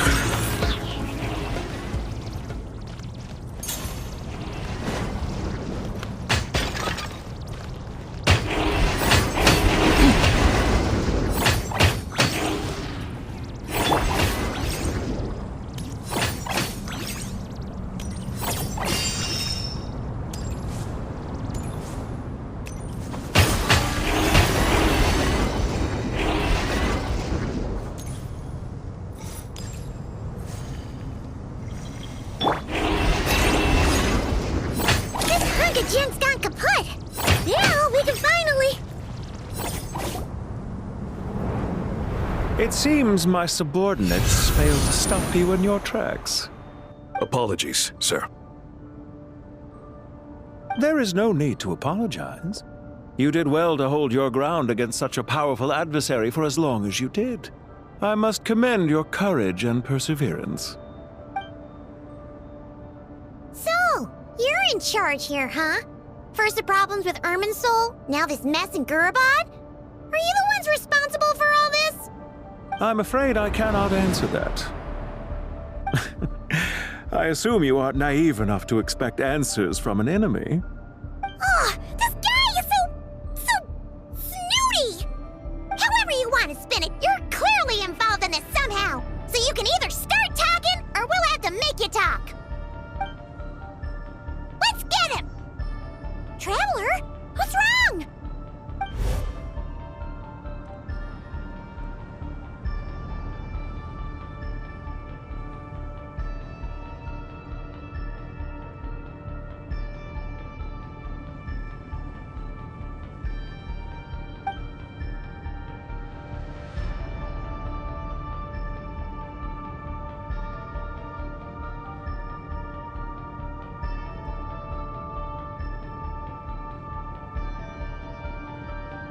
You're remarkably calm. Some would act more rashly upon finding the ringleader all alone. But you keep your cool. Even as your enemy, I must applaud you. Did you show yourself just to say that? Is this you trying to take back control of the conversation? Unfortunately, I really don't have anything to say to you. I am here merely to indulge my own curiosity. Your names are well known among the Fatui. Naturally, I wanted to observe you up close while I had the chance. Hey! Don't treat us like we're some kind of exotic animals in a zoo! Oh, I wouldn't dream of it. You seem rather predisposed to misunderstand me. I'm quite aware that you are both heroes of great renown. You have resolved crises in many nations and won countless allies along the way. I've been following your adventures with great admiration. My only regret is that the trajectory of your journey conflicts with our goals. What do you mean, admiration? situation. Sorry, but that sounds pretty weird coming from you. I don't see why. We may happen to occupy opposing sides, but there is no cause for deep-seated enmity between us. To respect one's enemy is to respect oneself. Well, now that you're observing us up close, what do you see? I've observed as keenly as I can. Yet, while I endeavor to understand, your true strength remains a mystery to me. Violence is not my area of expertise either, so, you see, I would much rather converse with you like this than determine a victor with the edge of a blade. Besides, I've heard that even 3 moons in the sky fail to eclipse your brilliance. I know better than to bite off more than I can chew. 3 moons? So, you have a connection with the Harbinger, the Doctor. Well deduced. Our commander, Dottore, died in Nodcry, but there are things that do not end with his departure. We must... Look at me. I almost divulged more than I should have. What are you after? Revenge for Dottore? Or are you plotting something else? I've said quite enough, I believe. There's no point in continuing this conversation, except to say, I've noticed that you seem to know your way around here quite well. A repeated visitor to Gurabad, are we? Ugh. I'll take that as a yes. Then I'm sure you'll have heard the story of this place. The mother of the Jinn, Lilupar, and the tragic tale of her vengeance that spanned 3 generations. It was right here that Lilupar once helped the wise to ascend to the throne. But from that moment on, every king who sat upon it was corrupted by power. These degenerate rulers lost control over their nation, and with it, the right to occupy that exalted seat. What are you trying to say? I once admired you for your adventures. That is the earnest truth. But it appears to me that your journey serves ultimately to uphold the rules of this world. Are these rules truly just? Does the heavenly principles rule with wisdom or folly? And how can we be sure that the 7 who wield authority over the world will not be corrupted? Do you seriously think you're gonna convince us of anything? Convince you? I'm sure my commander already tried that. Why would I waste my breath doing the same? If a few words from a stranger were enough to make someone completely change their stance, it would only prove that they never had a firm will to begin with. I am merely stating my position, so that we might understand each other better. One's enemy in the present may not necessarily be an enemy for life. As for what game I'm playing here, I'm simply buying some time. But now I must bid you farewell. It was a wise decision not to attack me immediately. Since you did not fall for my ambush, I will now have to ask those in hiding to reveal themselves.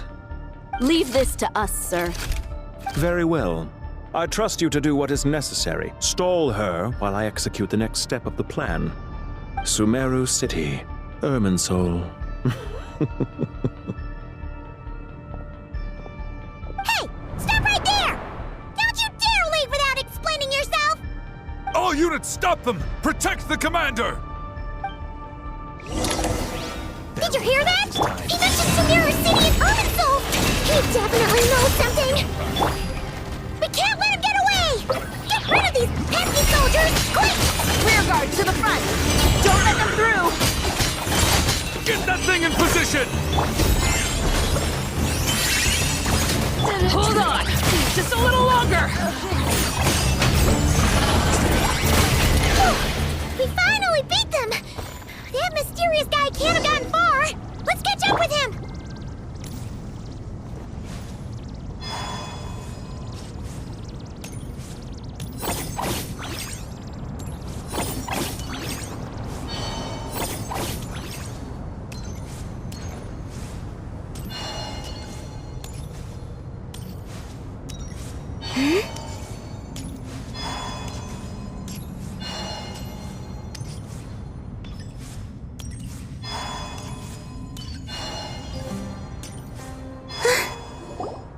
Found him! Over here! You're very persistent. Hey, you! Stop running and explain yourself! What are you trying to...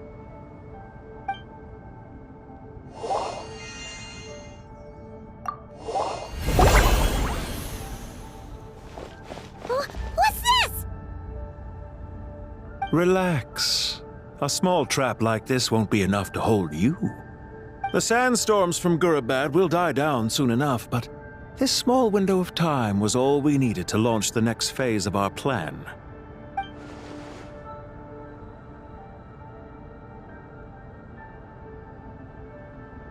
Don't be discouraged. I knew that someone would come here eventually, so I planned ahead.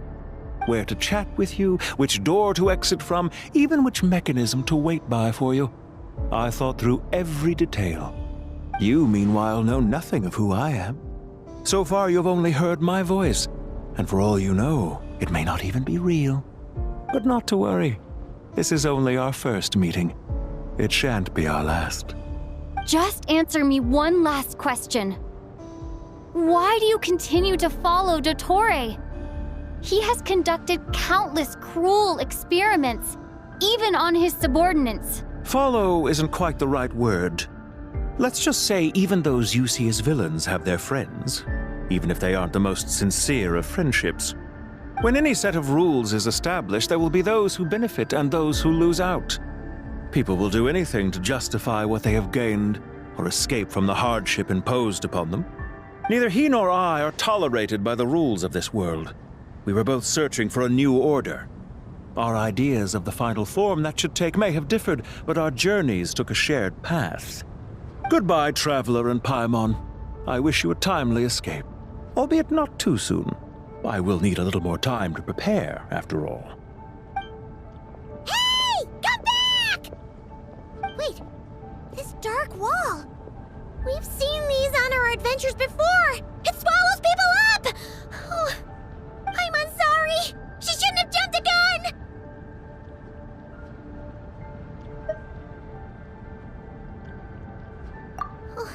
Okay. He may have fooled us this time, but we'll get it back!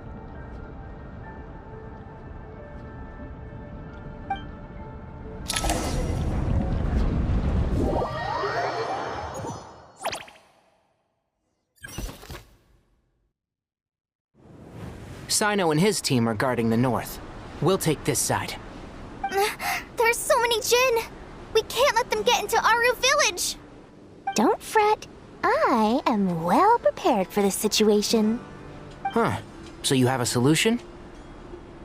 Perhaps you're unaware that I have a trusty genie partner of my own, Plumpy.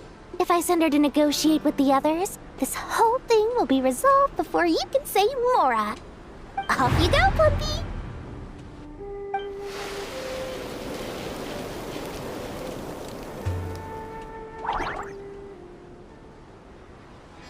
Come on, what's the holdup? 5,000 Mora. 20,000 Mora.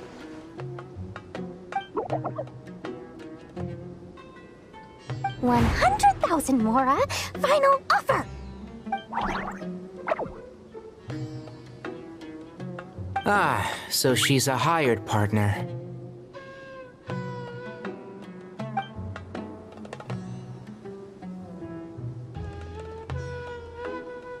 Hired partners are reliable too. Plumpy here is a totally skilled negotiator. You'll see. Just a few words from her and...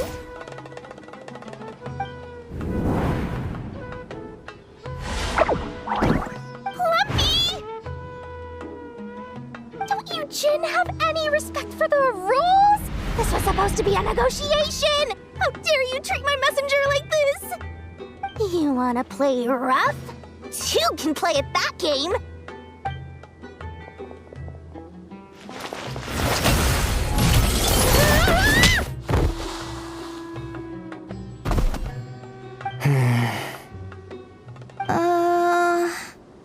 Looks like it's up to us now. Be careful, Kale. Yes, Master.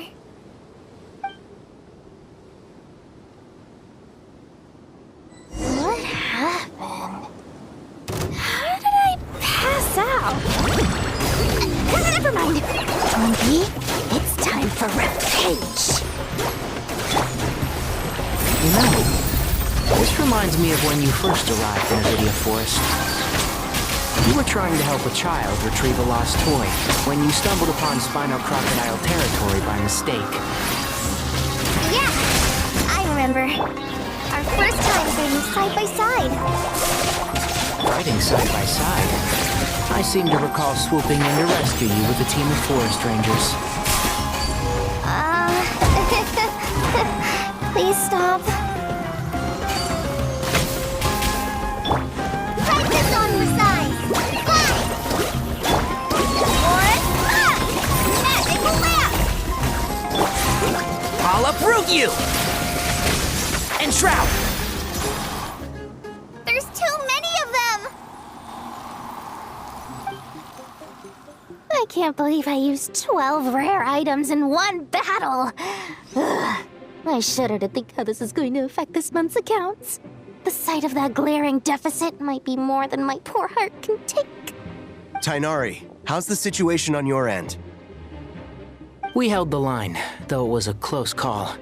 But it looks like they're preparing for another attack. Has something happened? They've breached our defenses in the south. The Jinn are pouring in. We're moving the villagers to the north as we speak. We're hemmed in. This is getting precarious.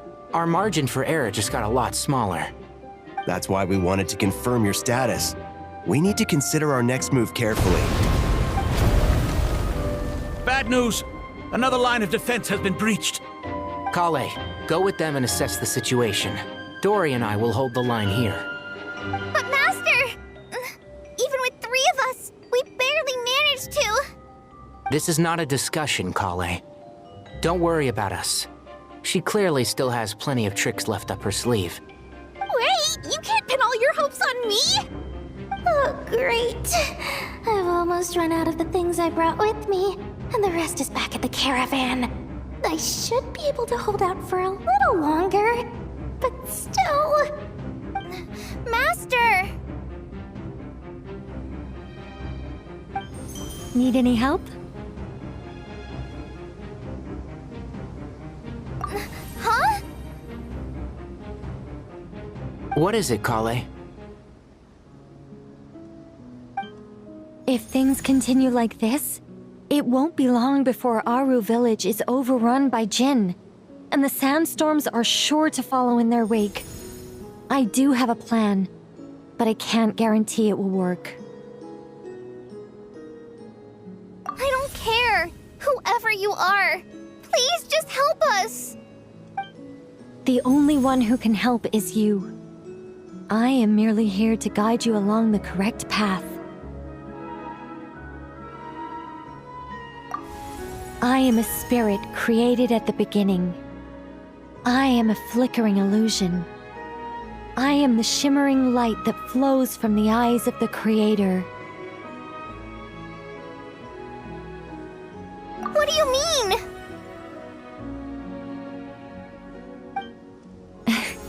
It doesn't matter. You don't need to understand it. Just repeat after me, one line at a time. Watch out! Jinn incoming! I am a spirit created at the beginning. Here goes nothing. I am a spirit created at the beginning.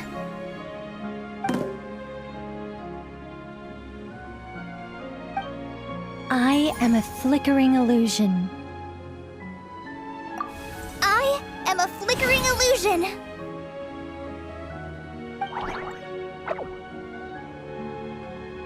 What's wrong, Plumpy? I've never seen you so agitated before. But how do you... Do you know what Kale is reciting? I am the shimmering light that flows from the eyes of the Creator.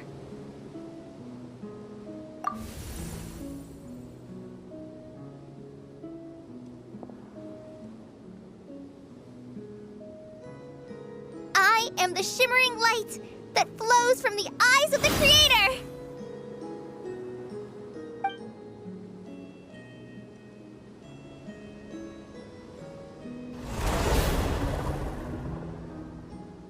It's a song composed by the goddess of flowers. but very few records of it remain, even in historical texts. All we have is a few fragments.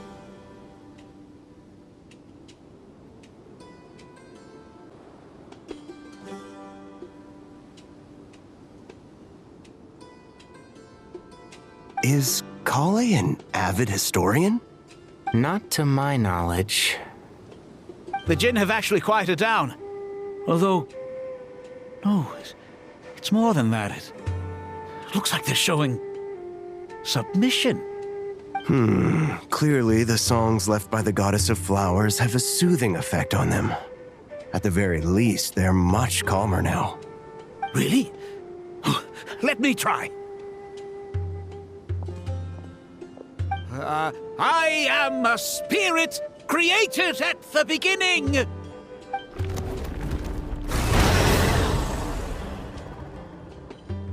Don't stay away!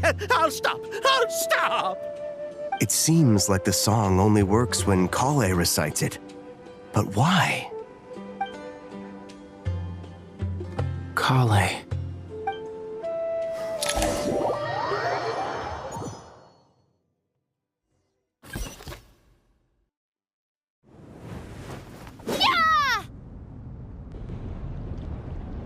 Any luck?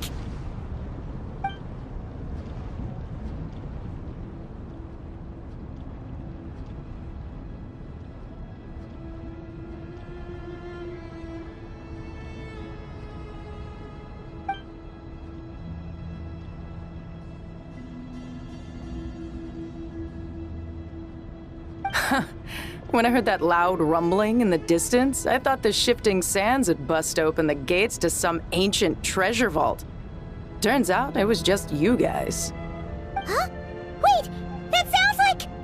It's been a long while. Did you miss me?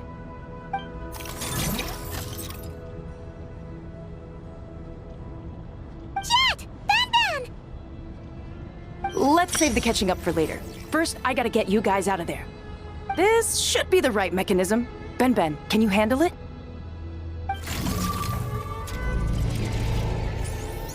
There we go.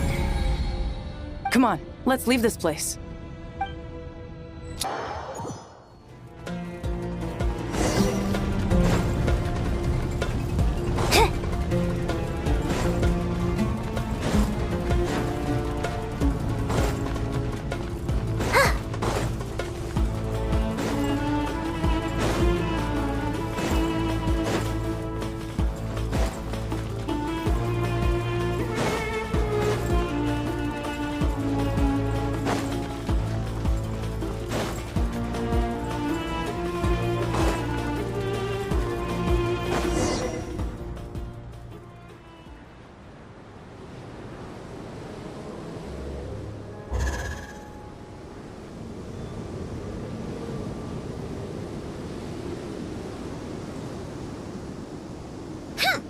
Fatui sure made themselves scarce.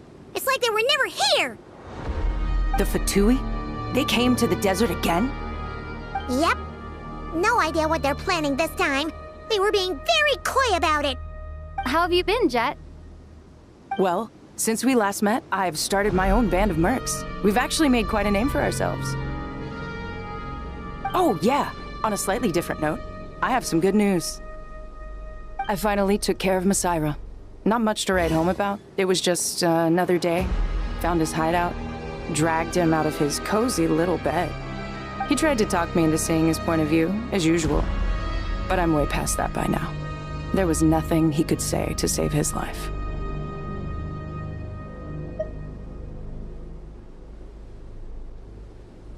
What about you guys? Bet you'd forgotten all about me and Ben, huh? Of course not! We're super duper best friends! Wow. Sounds like I should make time to visit some other nations too. Anyway, what brings you to Gurabat? Oh, right. I almost forgot. We're here to look for Lelupar. That bottle? Seriously? Yeah! We need her power to calm the Jinn and stop the sandstorms. Here's hoping we actually manage to find her, after all the trouble we've been through. Surely with everything's been going on in Gurubad, she must have woken up, right? Only one way to find out.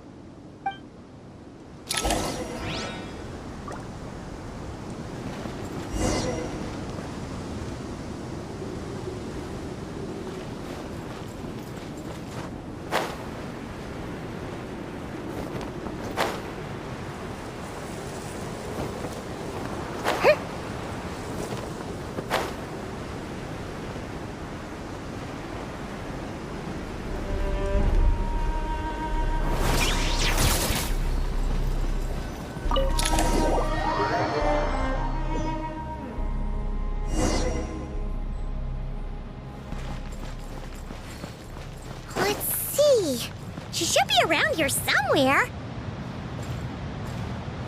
Aha! Found her!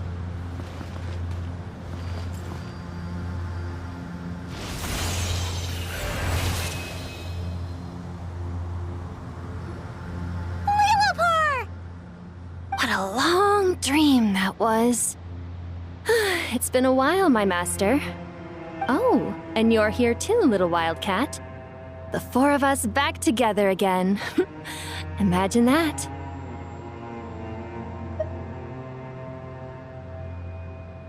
In truth, it was at first.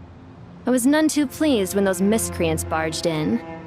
But it did give me the chance to reunite with you, dear master, so I shall overlook their folly. After we last parted ways, I merged with the land beneath Gurubad to suppress the dark calamity stirring in the depths. It rekindled the flame of vengeance within the Jinn, depriving Gurubad of any hope of peace. I fought against it for a long, long time, until one day, I sensed a change in a foreign land to the west. Suddenly, the pitch-black abyss fell silent.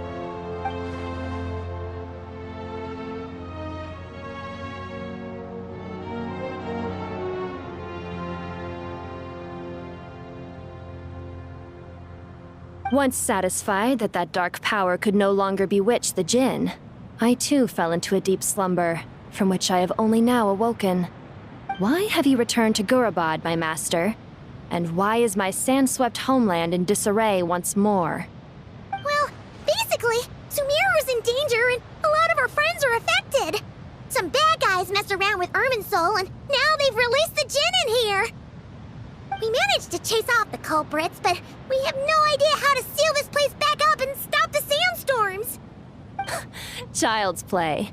I shall quell the Jinn and scatter the storms. Thank you, Lillipar. No need to thank me, my master. I have granted many wishes in my time, and this was the most trivial of them all.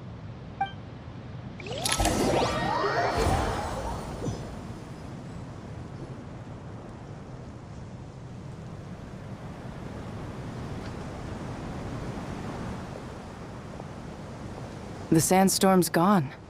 The sun shines bright again. When I said that we'd meet again under a lovelier sun, this was exactly how I imagined it.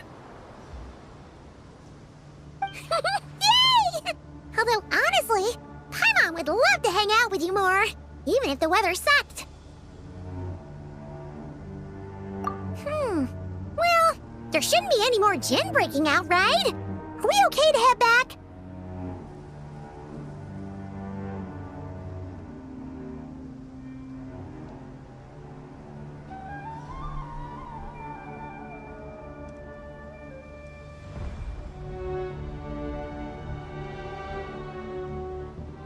Sounds good. You can introduce us to your other friends. Another adventure begins. Lovely.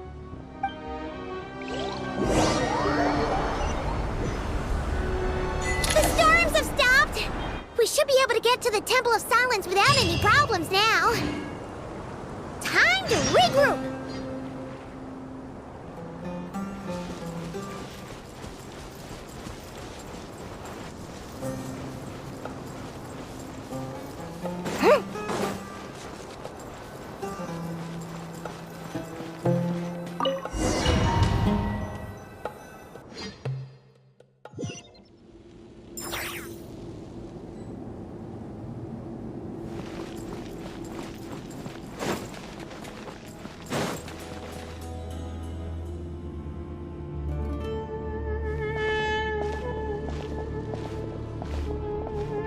So, this is the Temple of Silence. I've heard the Nagarjanites mention it in passing, but I never imagined it would be this big. It's colossal. I thought the temple moved to the rainforest ages ago. When did they scamper back into the desert? I don't know. This plan sounds a little too risky for my liking. Even in King Deshret's day, this was experimental technology. We have no idea what could happen if we activate it. Well, unless you know of another viable alternative for the Akasha terminal, I'm afraid this is our only option. The plan is sound, and the risks are manageable. However, if we are to proceed, we must act quickly. The scale of this project is enormous. Even with Kaveh, Faruzan, and every other scholar of mechanics working on it full-time, the proposed modifications won't happen overnight.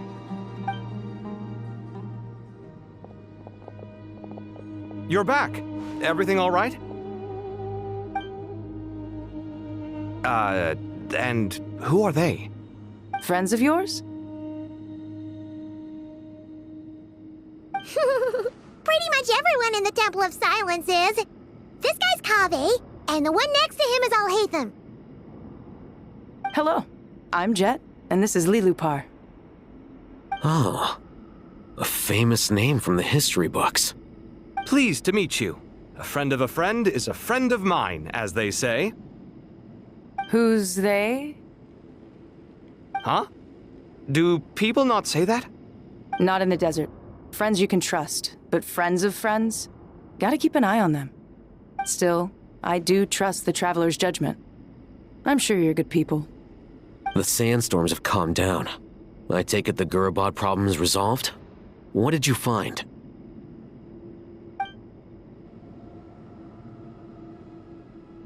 And after getting all smarmy with us, he trapped us there. Luckily, Jet used the mechanism outside to free us, and then we got Lilupar to put a stop to the chaos. Wow. Thanks for being there to help them.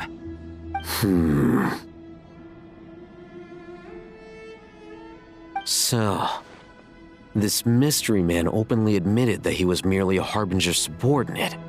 Yeah? Is there something weird about that?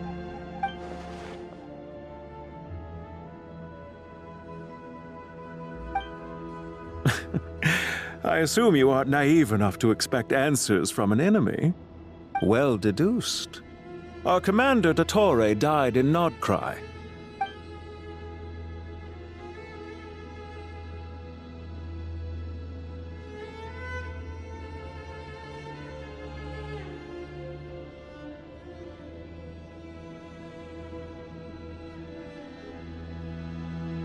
Are you wondering about his true identity?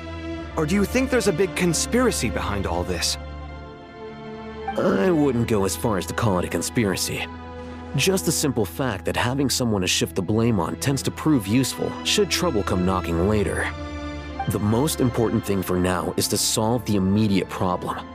Perhaps that man knew you wouldn't have the resources to investigate his background and so didn't put much effort into disguising himself. This is all getting a little cryptic for me. I'll let you guys talk while I take a walk with Lilupar. Jet? Aren't you with the Blazing Beasts? What a coincidence. Didn't expect to run into you here. We're mercs. You can run into us anywhere. Who's this with you? So, did you find the solution you were looking for in the Temple of Silence? You bet we did. This place is incredible. It has everything. So far, we've discussed a plan and verified its feasibility. Building a new system from scratch is out of the question. So our only option is to modify the Akasha using certain resources we hope to find in the mausoleum of King Deshret.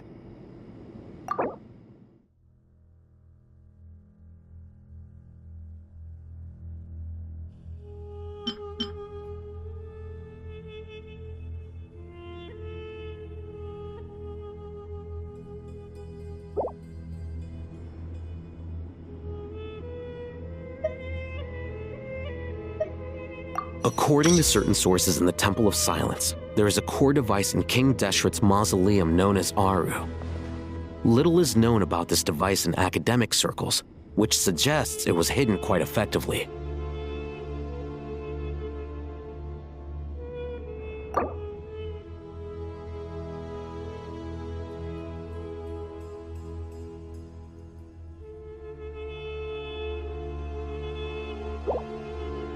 If these sources prove correct, the energy contained within Aru may be sufficient to power our Akasha renovation plan. However, this raises difficult questions regarding technological integration.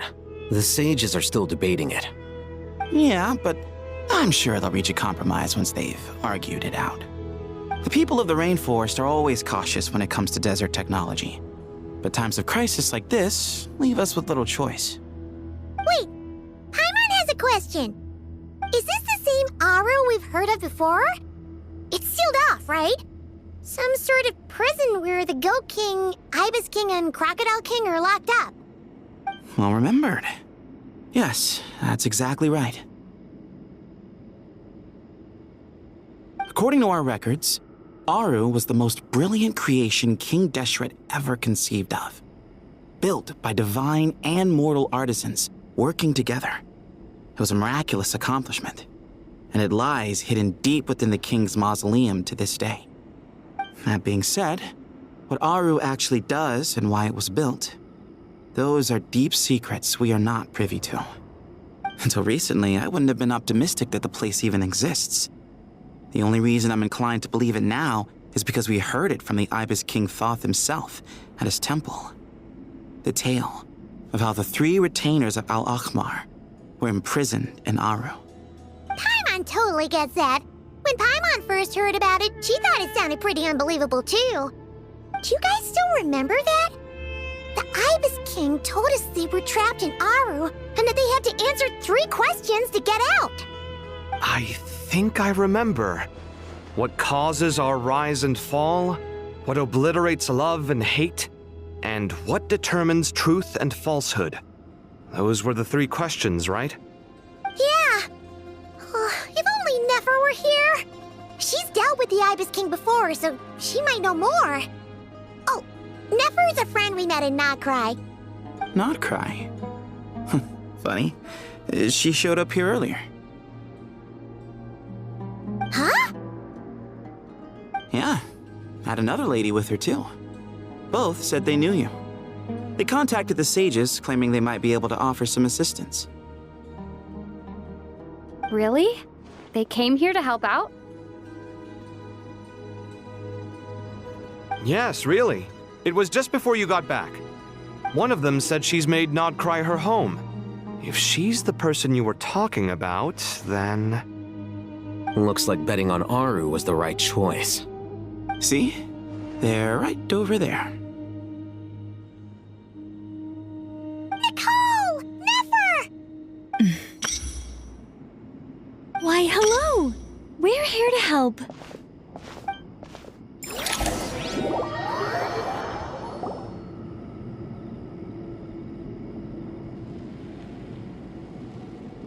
It's a good thing we left early. We almost got locked out.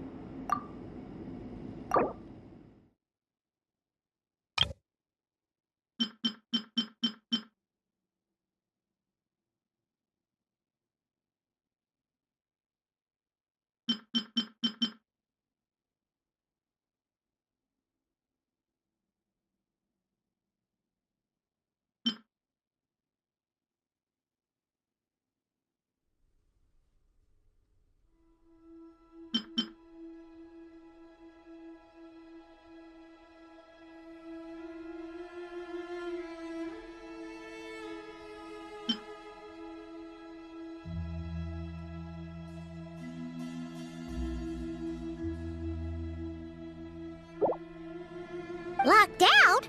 What do you mean? Oh, you haven't heard? An invisible barrier has appeared around Sumeru's borders, cutting off all travel in and out. No one can leave and no one can enter. Sumeru has become a lonely island. Are the Fatui behind this too? Actually, no. This has nothing to do with them. I suspect it's a defense mechanism within Irminsul itself. Irminsul is the source of Tevat's ley lines, after all, and Sumeru is the nation closest to it. I imagine this function was put in place to seal the entire region off in the event of serious damage, preventing the disaster from spreading to the rest of Tevat. It may have been implemented long ago. But doesn't that mean that the people here won't be able to escape to other nations if the anomaly keeps spreading? Currently, that does appear to be the case, which is precisely why I am here. This is a critical moment for the world, and Sumeru is the eye of the storm. Paimon's surprised you managed to convince her to come back to Sumeru. Indeed. Even for someone of my wisdom and eloquence, this tested my skills to the limit. And why should it concern me that Sumeru's in trouble?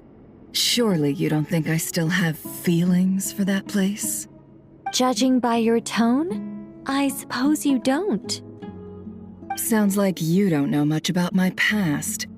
And here I thought you knew everything. All I know is that the Ibis King is the source of your power. He was quite a prominent moon envoy once upon a time, so I do know a thing or two about him. As for your past, I have ways to learn the full story if I wish to. But everyone has secrets they'd rather keep to themselves, wouldn't you say? I'm glad you see it that way, Miss Nicole. I've chosen to call Nodcry home, which is why I did my part in its hour of need. That doesn't mean world savings become a habit with me. I have no particular desire to play hero in Sumeru, thank you. I understand. Human emotions do not appear and disappear without cause. There is always a reason to be found behind both salvation and destruction. Still, if time has taught me anything, it's that human emotions are often complex and in conflict. That's why people change their minds about things all the time. But that's where we angels come in. Our duty, ultimately, is to guide people towards their deepest, truest desires and help bring them to fruition. So I wish to hear about your past, because I do not believe you are motivated by hatred alone. And if we still arrive at different conclusions in the end, that's okay.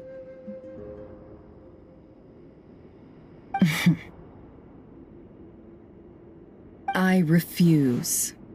Wait, what? But I set the atmosphere and everything. Isn't this supposed to be the moment when we finally open up to one another? Is it? Maybe I'm not so good at reading the atmosphere. You're right, Nicole. There's more to me than just hatred. Had it consumed me, I'd be left stuck in the past forever, never living in the present. But I don't think that your guidance can change my mind. The all-consuming sands, the bloodshed, both deserved and undeserved. Those old emotions cling to me like a shadow. Do you wish to shake them off? No.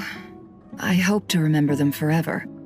Those emotions and memories shaped me into the person I am today. They'll always be a part of me. In that case, would you like to hear my perspective, at least? Sure. It's not every day you get to hear an angel's opinion. A long, long time ago, when the angels still walked freely upon the earth, I found life tedious. Monotonous work, lukewarm relationships. Things weren't nearly as interesting as they are now. And yet, since the angels' demise, I have found myself missing those days on more than one occasion. Human emotions are often attached to a person, a place, or an object. When those things are gone, the memories quickly fade, and the emotions slip away along with them. If Sumeru were destroyed, both rainforest and desert would be no more. With the object of your hatred wiped from existence, it would not take long for the memories buried deep in your heart to slowly fade. Both love and hate are intense emotions, but they are nothing compared to the void left behind when they disappear. Most sophisticated, Miss Nicole. But anyone focused on the future could only ever applaud the destruction of the things they hate. Still, I'm a special case. Someone once told me that human memory is more selective than a Mora-hungry merchant choosing between customers. We all need a reality check once in a while, so we don't forget the truth. As much as I dislike Sumeru, this is no way for it to perish. All right, you win. I'll help you out a little, but I won't work for free. How much will you need? You're not gonna milk this for all it's worth, are you? What do you think? I'll be upfront with you. I don't have much more on me. If that's what you need, I could borrow some from Alice. Or perhaps I could pay in sculptures. The ones I carve are actually worth quite a lot. Just cover my travel expenses. Huh? Is that all? That's all. Given all the people I owe favors to, I can just about justify a trip to Sumeru. Yehoda! Here, boss! What do you need? I'm going back to Sumeru for a while. While I'm away, you'll be in charge of the curatorium. Me? I'm in charge? Whoa! Don't worry, boss. You can count on me! And that was how the ingenious Angel Nicole brought you the perfect person for the job in your hour of need. Hip hip hooray! That was far more detailed than necessary. Not lacking in embellishment either. I never thought I'd return. Especially not the desert. But life doesn't always go as planned, I suppose. What's Candace up to? I don't think I've seen her yet. She is still taking care of things in our village. Should be joining us before too long.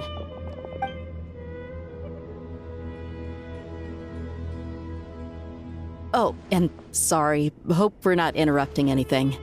We have some good news, though. We're planning to go to the mausoleum of King Deshret to look for the legendary Aru, then use it to try and restore the Akasha system. According to records in the Temple of Silence, the mausoleum houses something called Aru's Chute, which can be used to establish connection with Aru. We still have some time before we leave, so there's no rush. By the way, who are these two new faces? Just call me Nefer. I'm based in Nodcry. Did I hear you mention Aru? Correct. Well, I happen to have a connection with one of the 3 retainers imprisoned inside, the Ibis King. I'm here to get things done, so if you don't mind, I think I should come with you. That sounds perfect. Miss Nefer, are you from the desert by any chance? Why do you ask? I don't know. There's a familiar air about you. Plus, you mentioned Candace. Sorry, I don't mean to pry. It was just a random thought. I'm Dia, an Eremite mercenary. My work usually keeps me out in the desert. I'm on good terms with Dory, and she's mentioned you all before. It's nice to finally put faces to the names. However, my associate here is probably less well acquainted with you. Why don't you all introduce yourselves? Actually, I'm a little better acquainted than you might think.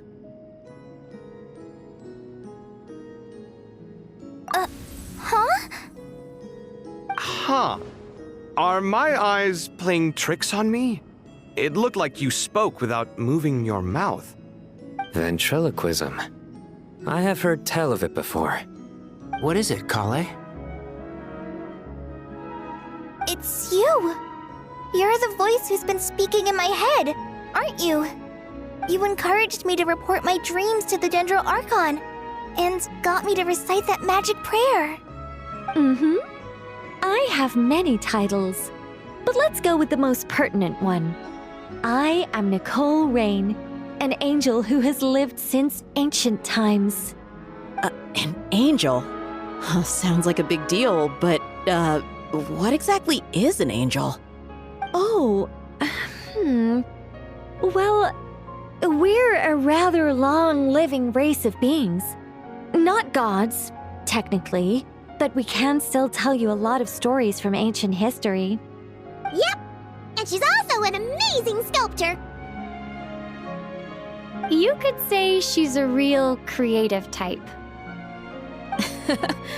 Well, ma'am, if both the Traveler and Paimon give you rave reviews, you must be pretty impressive. Oh, please don't call me ma'am. I find it so awkward when people get too formal with me.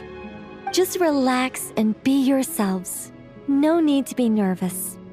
Miss Nicole, if it's okay, could I ask you a few questions? Yes, you may. I can see your heart is filled with confusion, and you are desperate for answers. I also know which questions you want to ask me. Why did you dream of Sumeru City in disarray?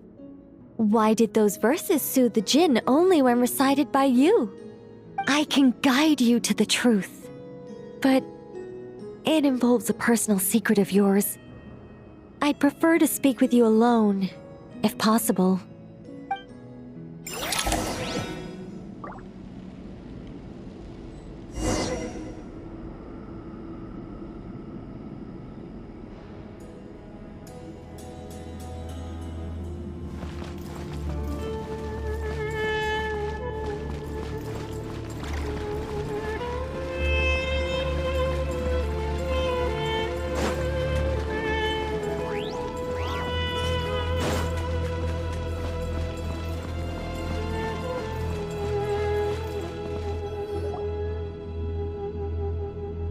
I thought we were going to speak alone. This is a lot more people than I was expecting.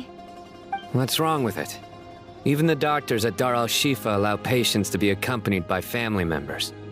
Well, if Kale doesn't mind her secret being revealed, I have no problem with it. Thanks for being so considerate, Miss Nicole.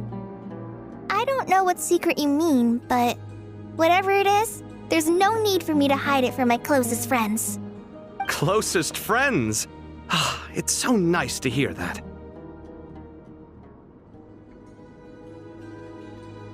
All right.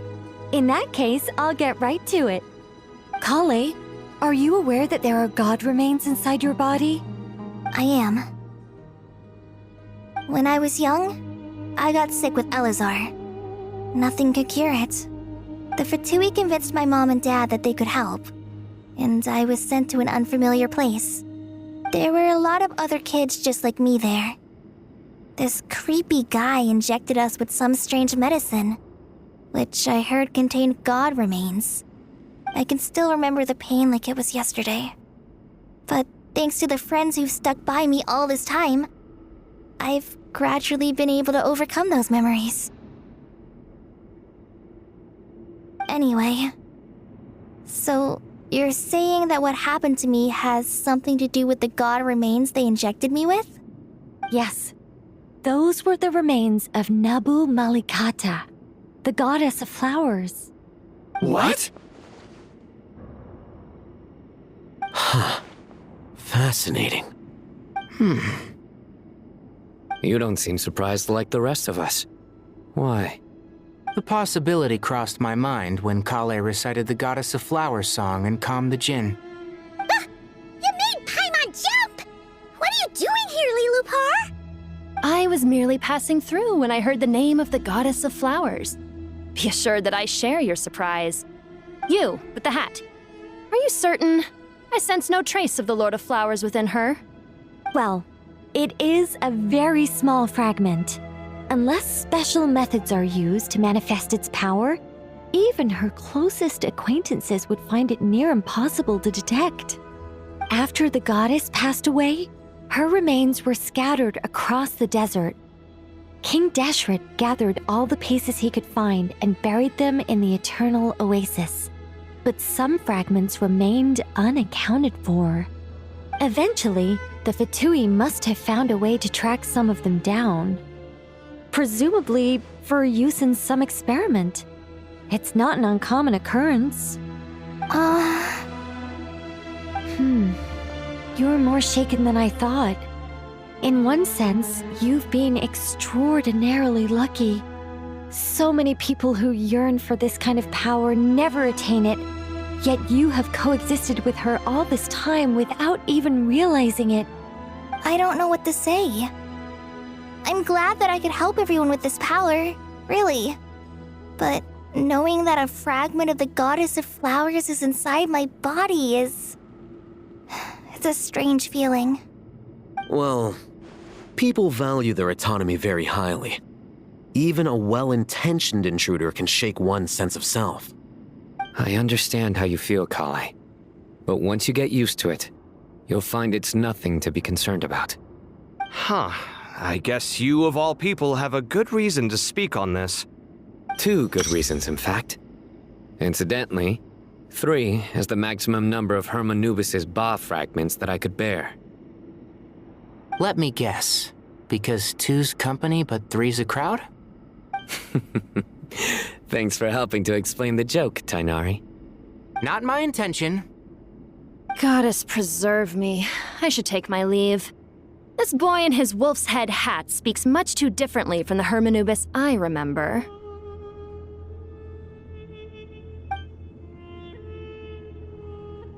Kale, all I'm trying to say is, no matter how many Hermanubis fragments there are within me, you wouldn't think of me as Hermanubis. In the same way, you are simply you. Yeah, I know what you mean. So about that dream I had, was it a warning from the Goddess of Flowers? Yes. Just like me, she was an angel created by the primordial humans, born with the instinct to guide living beings.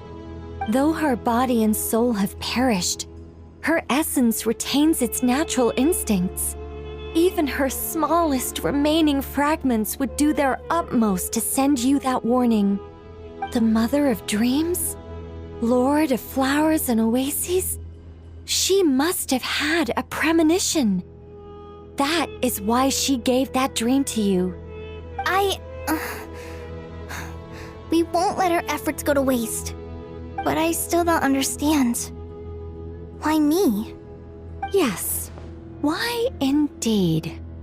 You weren't the only one injected with God remains, but only in you have her fragments persisted. I suspect it may be because of the firm will you showed in the face of suffering. She was likely assimilated by that will. Of course, this doesn't mean you have to shoulder any extra responsibility. As this young man said, you are who you are, and that will not change. All right, any further questions from the family members of the patient? If not, we should head to the mausoleum of King Deshret. Let's move out. Time to put our plan into action. We all hope it'll work. But will we really be able to open Aru? And even if all 7 pillars of King Deshret agree to let us proceed, the scale of the work to follow is daunting, to say the least. Haven't you handled other big projects before? I mean, the biggest project I've worked on to date is probably the Palace of Alcazarzaray, I guess? But this is orders of magnitude beyond that. It's a total nightmare. Look on the bright side. At least this time you're actually here when Sumeru needs you most. You won't have to come asking me for details after the fact. Mock me all you want. But now that I'm here, things will be resolved far more quickly and smoothly than last time. Kave's self-doubt disappeared in an instant. Like magic. Well, this confidence is most gladdening. Now, go and pack your things. We'll head to the mausoleum as soon as you're ready.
Miss Nicole.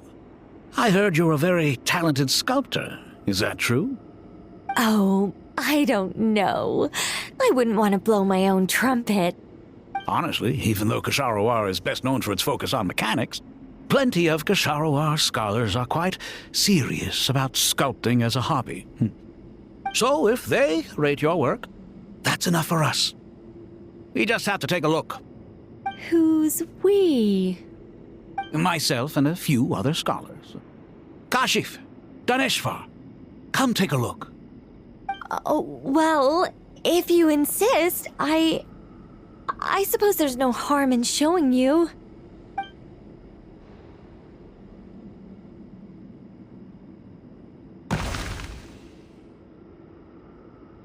Whoa! Where did that come from? Look at the level of detail. It's so lifelike. The squirrel descends from the heavens like a champion, and the earth trembles beneath its feet. What do you think? Striking, isn't it? Kaveh? Kaveh, come here for a sec. Oh, and Madame Faruzan, didn't you used to study in our darshan? Come take a look. All right, but hang on a moment. I have to finish reviewing this proposal first. You called? What is it, youngster? This squirrel statue. Isn't it cute? Oh, a squirrel. I wouldn't say cute per se. The realism is what stands out to me. Were you trying to carve a statue of a hero, young lady? Oh, a hero? I suppose so. Actually, I didn't really have a specific theme in mind. I just started working on it, and this is how it turned out. I see. Well, do you tend to read novels about heroes in your spare time? As a matter of fact, I do quite enjoy those. Everyone loves a good tale of daring do, right? Then perhaps this statue represents the heroic tale you long to see deep down inside. Also on the subject of heroism, I feel that if the subject posed with a finger raised towards the heavens, it would lend a greater gravitas to the overall image. I'm sure some would call it cliché or old-fashioned, but not me. I think it would be a perfect fit. It has a certain classical beauty about it. Kaveh! Sorry, Madame Faruzan, I'm a little busy right now. Don't wait up for me. What a pity.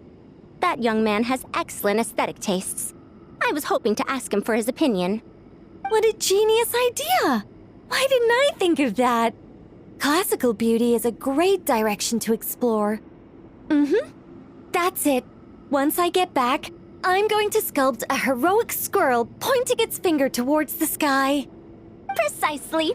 A declaration of victory. You understand my vision. Then place the two statues face to face. Yes! That's exactly what I was thinking. It'll be a masterpiece. Miss... I'm sorry. I didn't catch your name. Just call me Nicole. Madame Faruzan? Was it? What? Oh, no.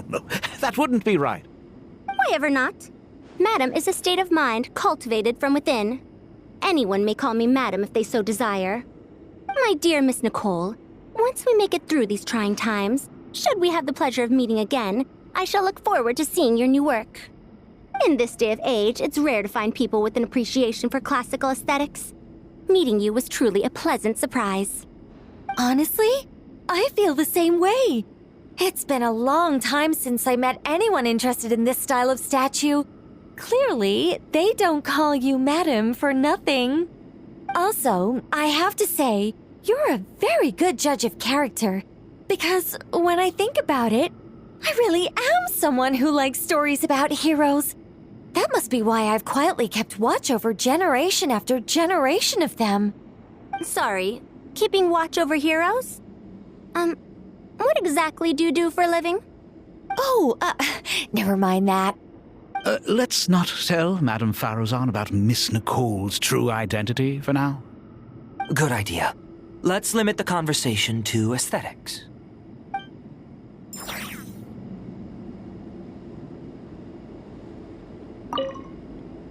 Let's not tell Madame Faruzan about Miss Nicole's true identity for now. Good idea. Let's limit the conversation to aesthetics.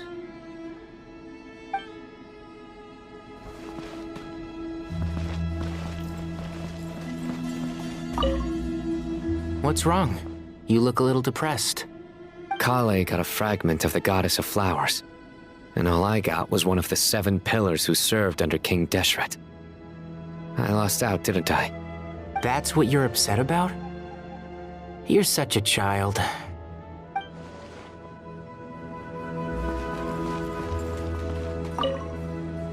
Oh, so many books. More than I could ever read in my life. But I've learned a lot that the textbooks could never teach me. I never realized that people in the distant past thought about some of the same questions we ponder today.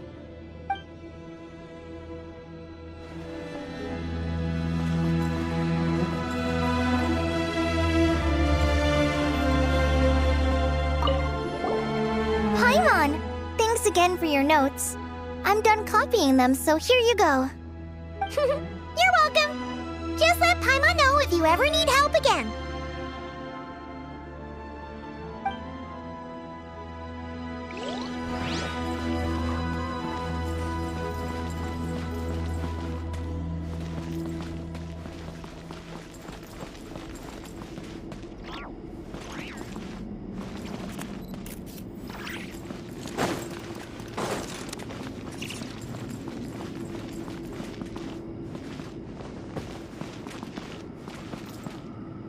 Good to finally meet you in the flesh. It's a little surreal seeing you here after exchanging letters for so long. In my head, the boss of the Curatorium of Secrets didn't look so young. Sounds like you have some history then? Any budding mercenary group needs a steady supply of intel. They, in turn, can prove an exceptional source of the same. The Curatorium of Secrets is happy to cooperate with friends from all over the world. If you're interested, you'd be very welcome to join our network too, Miss Dia. Can't say no to a solid partnership, especially out here in the desert. Having intel can mean the difference between life and death. But cooperation's built on mutual trust, and there isn't much contact between the desert and Nodcry. So I'm guessing you reached out to Jet first, Miss Nefer? What's behind your interest in the desert? Nostalgia? Or is there someone you're looking to take care of?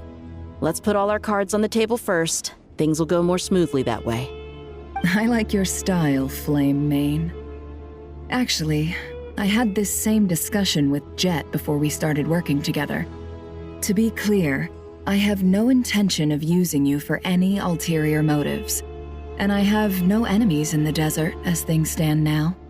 Were that to change, I wouldn't drag outsiders into a conflict that doesn't concern them.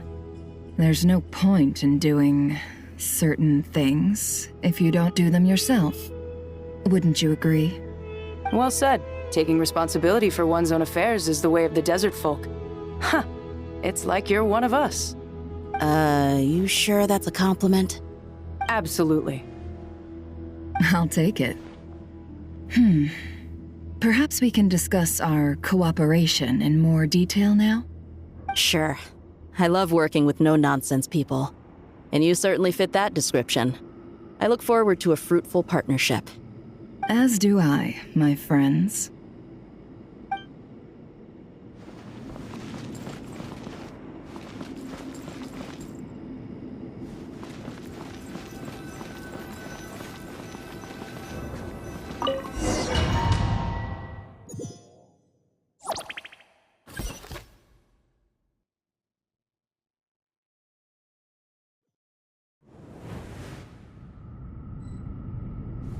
I hope everyone's ready. We'll be arriving at our destination very shortly.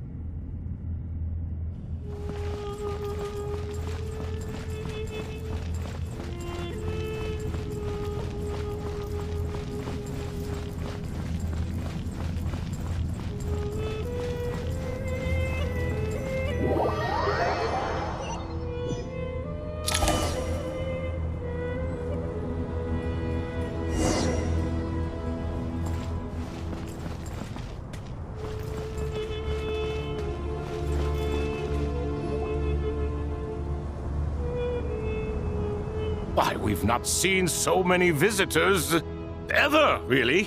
What is this place now, a tourist attraction? Ah, closer inspection reveals many familiar faces. To what do we dusty old fellows owe the honor? Surely you're not just here to chat. You surmise correctly. We are here to carry out a rather enormous project. Ho, enormous, you say? How large, then? Larger than the gaping void in our lives? Why, you've even put a smile on Goatee and Crocco's faces. All this activity is making for quite the special day.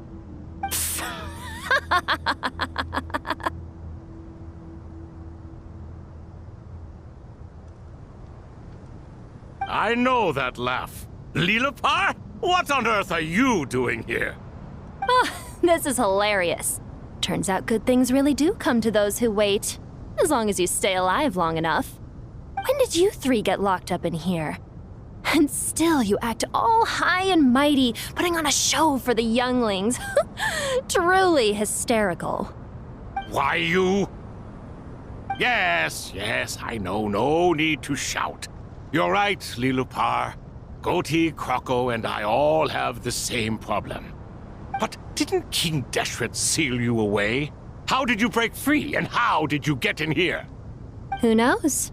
Perhaps you can ask my master one day, should you ever get the chance. Behold, the executioners of old.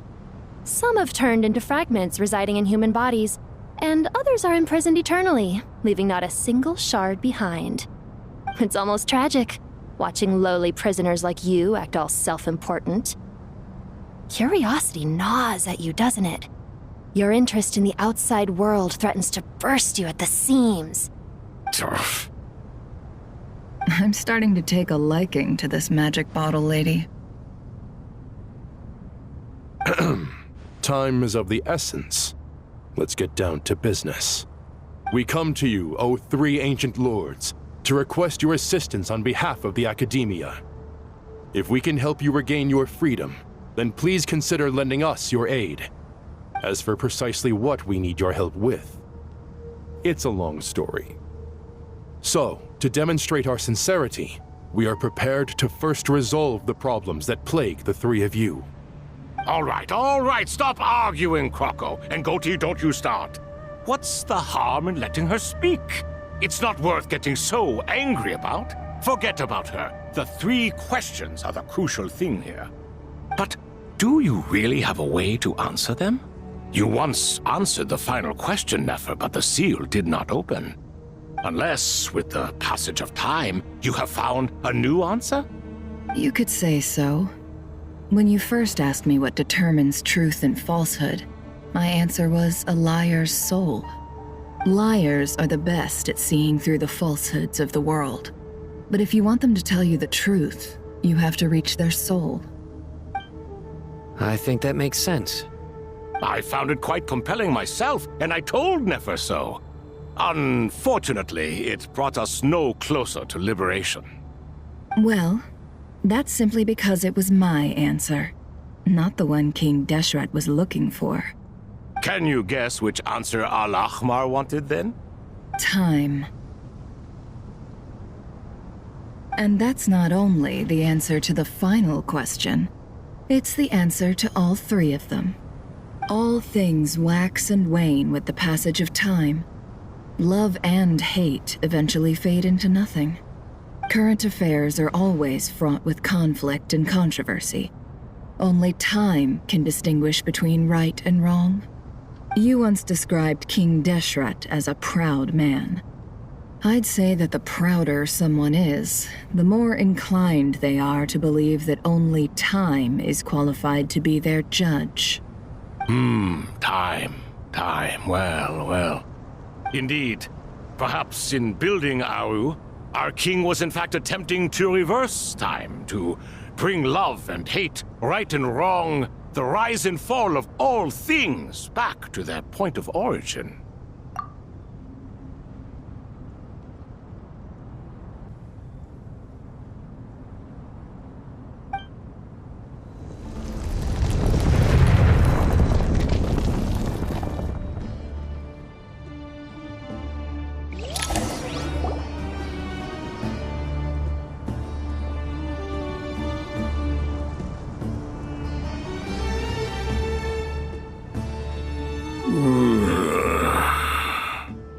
This is the most eventful day I have experienced in a long, long time.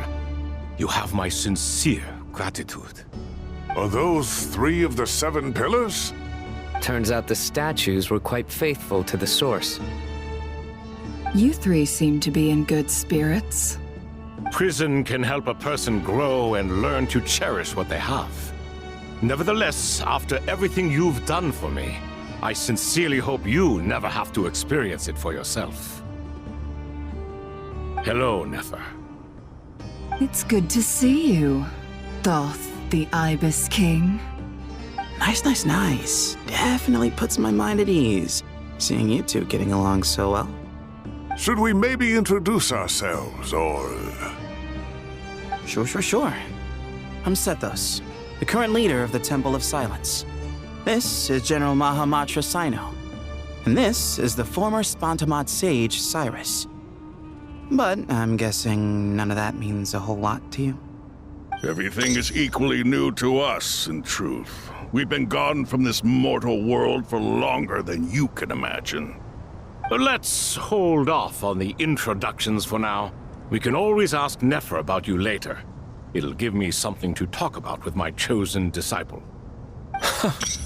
You're like a helpless parrot. Gods and people of yore are not necessarily welcome in today's world. Self-awareness is one of my finest qualities. I thought I ought to share its fruits with you 2. Is that so? Well, I think we'll take it in stride, just as we did with the 3 questions. Let's not forget, it was my persistence that won you both your freedom. Fair point. I have to applaud your persistence. And I must praise you for your wisdom. Now, state your wishes, young ones. I'm sorry? Why, your tremendous accomplishments deserve a reward, do they not? You must let us do something for you in return.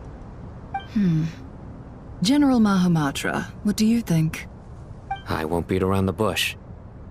Sumeru is facing a crisis the likes of which have never been seen before. And we need your help. Every calamity throughout the ages has been connected to us in one way or another, whether we were its cause or consequence. Whatever is wrong with Irminsul, it severely affected the Dendro Archon. She fell into a coma and is currently receiving treatment from the Dendro Dragon. The Dendro Dragon? I'm sorry, the Dendro Dragon is helping to heal the Dendro Archon? Not a pep, surely. Not vicious, cruel a pep who possesses no virtues aside from her basic instincts. Ah, good heavens. Oh, I shudder to think what could have caused Lesser Lord Kusanali to suffer such a plight. Still, why would the Dendro Dragon lend you her aid? She has always held nothing but contempt for the Archons. I suppose she and Kusanali must have some history. You can help us make history too. A smooth talker. Well said, lad. Currently, no one can connect to Irminsul. We hope that by opening up Aru and making some modifications to it, we can use its technology to our advantage. Unfortunately, Aru is an imperfect creation. King Deshret never managed to realize his full vision before his death. Much remains to be done if it is to be pitted against Irminsul itself. Besides, I hear your reasons, but to give Aru up over such would be...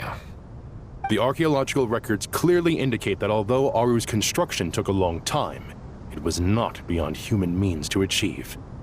Modern technology should solve the efficiency issues. We have no choice but to go all in on this.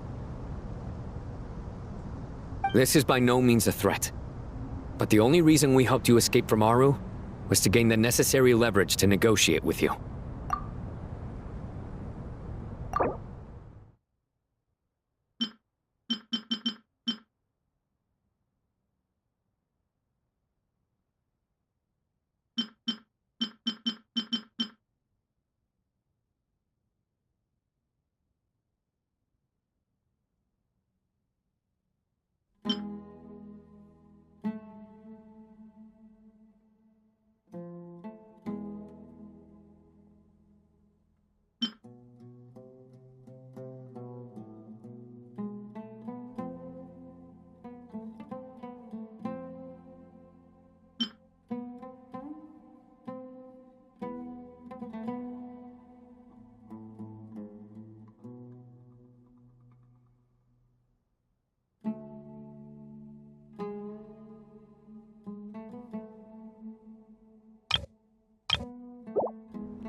You asked us to state our wishes, and we have.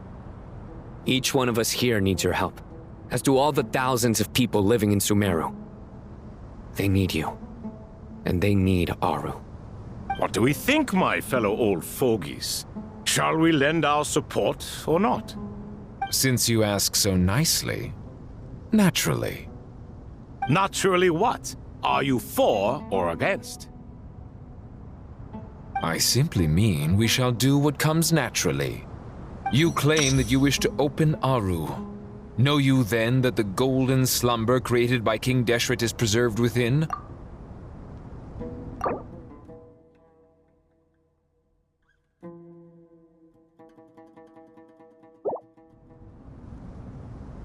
We do. We understand the risks involved. In all likelihood, the mortal world will never again be able to replicate King Deshret's work. Never will there be another chance to come so close to creating a utopia. Knowing this, are you sure of your decision? We are sure. Before people can dream, they must first live. If your minds are made up, very well. We shall summon our erstwhile colleagues to discuss this further. Saint Shezepank, Saint Bennu, once you surrendered to silence and were buried with King Deshret. But now, we invoke the right to awaken you with our voices.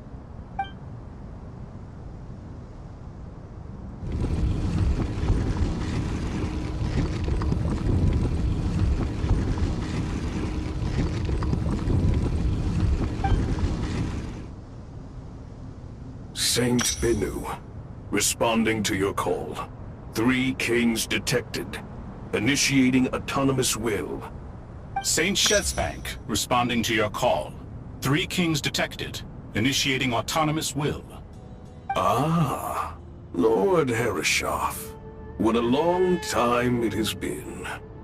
I trust you are keeping well. Then your trust in my well-being has long outlived your physical body. You have always opened with that same phrase, in life, death, and now even beyond. Al-Akhmar is long gone. What is the reason for this meeting? You're awake? Good. We are voting on whether to give the people of present-day Sumeru access to Aru and permit them to perform technological renovations. You have the right to support or oppose the motion. Aru is the pride of Al-Akhmar.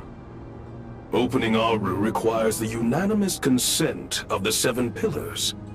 I hope you have a convincing reason to present to us.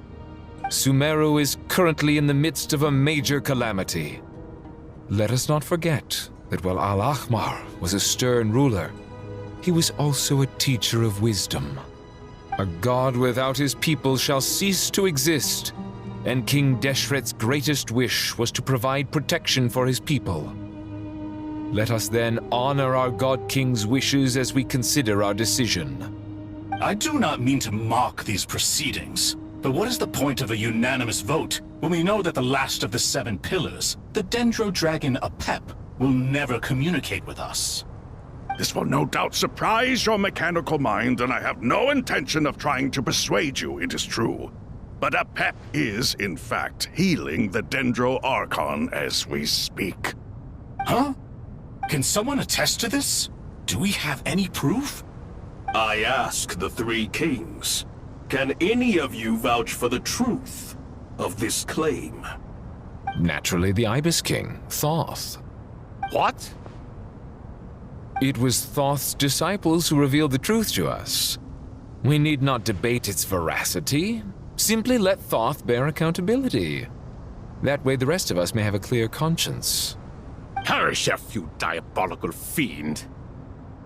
I awakened our former colleagues for you, supported your opinion, and backed your decision. What sort of fiend would do that? I miss the days when Hermanubis was still around. At times like this, he would offer to take accountability.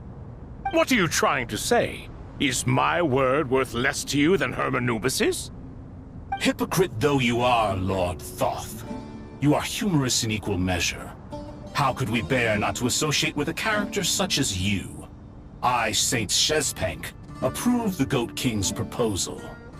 Since King Deshret is no more, we shall receive no reprimand for acting beyond our remit.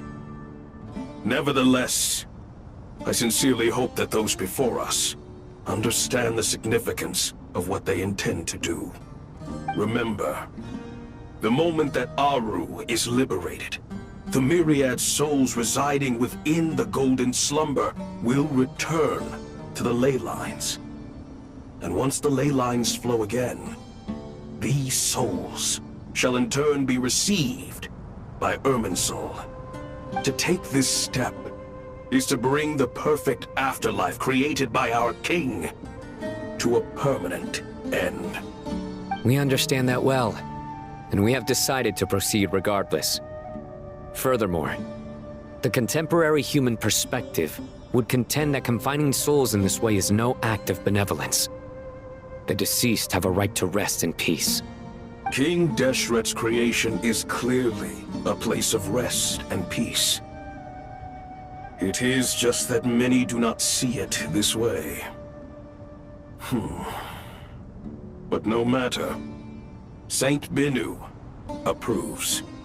Hermanubis' representative and the Dendro Dragon Apep made their choice ahead of time, while the Goat King, Ibis King, and Crocodile King have also granted permission to liberate Aru.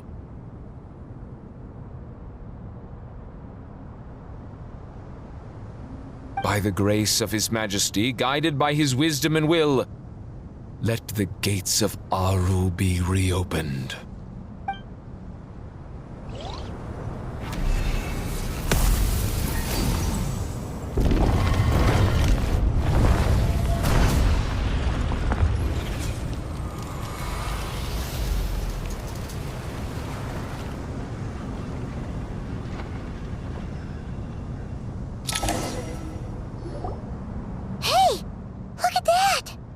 What's this? Are we under attack?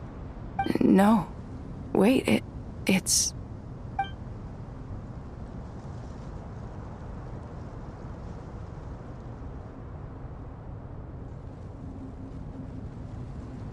Here you are.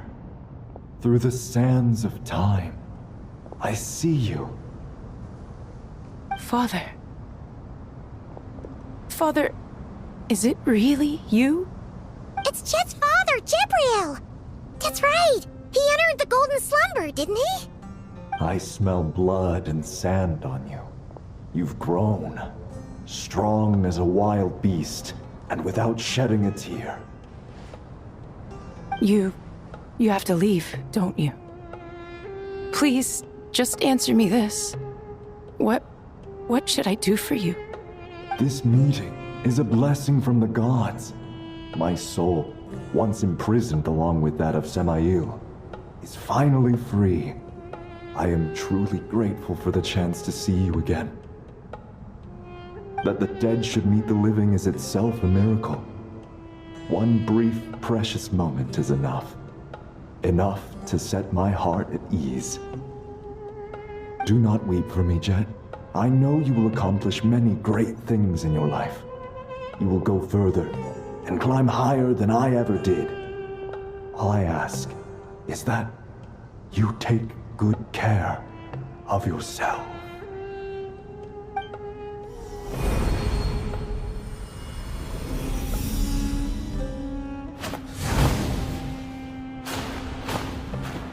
Father! Father! Father. Hey, Jet. Do you want something to eat? Maybe it'll help you feel better. I'm fine. Thanks, Paimon. It was just a little sudden. The chance to see my father again meant the world to me. He was trapped in the Golden Slumber for our sake. And now, after all this time, he can finally rest in peace. I'm glad. It's a huge relief. You've grown strong, Jet. More than enough to fend for yourself. Yeah. I'll leave the past in my memory where it belongs. My family, the good times and the bad. Goodbye, Father.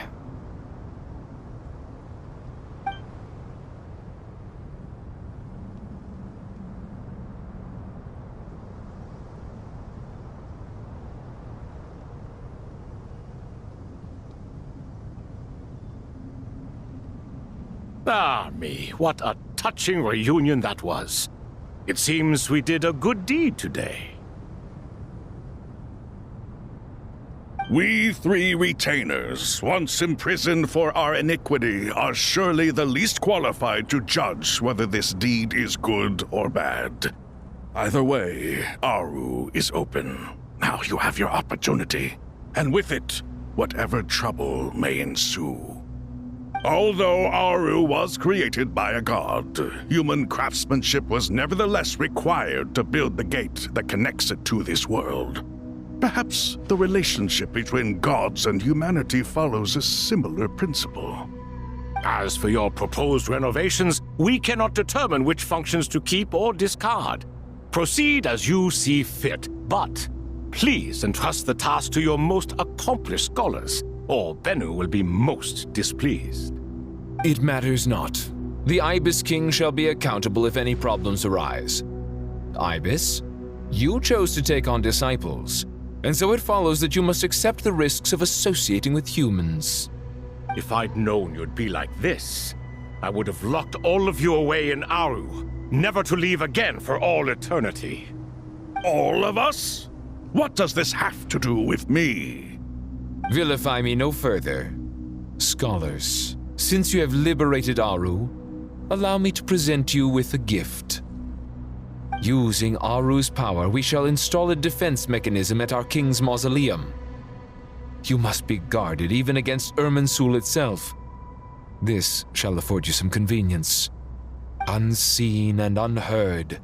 From this moment forth, none may by sight or hearing perceive anything said or done within the mausoleum. Amazing.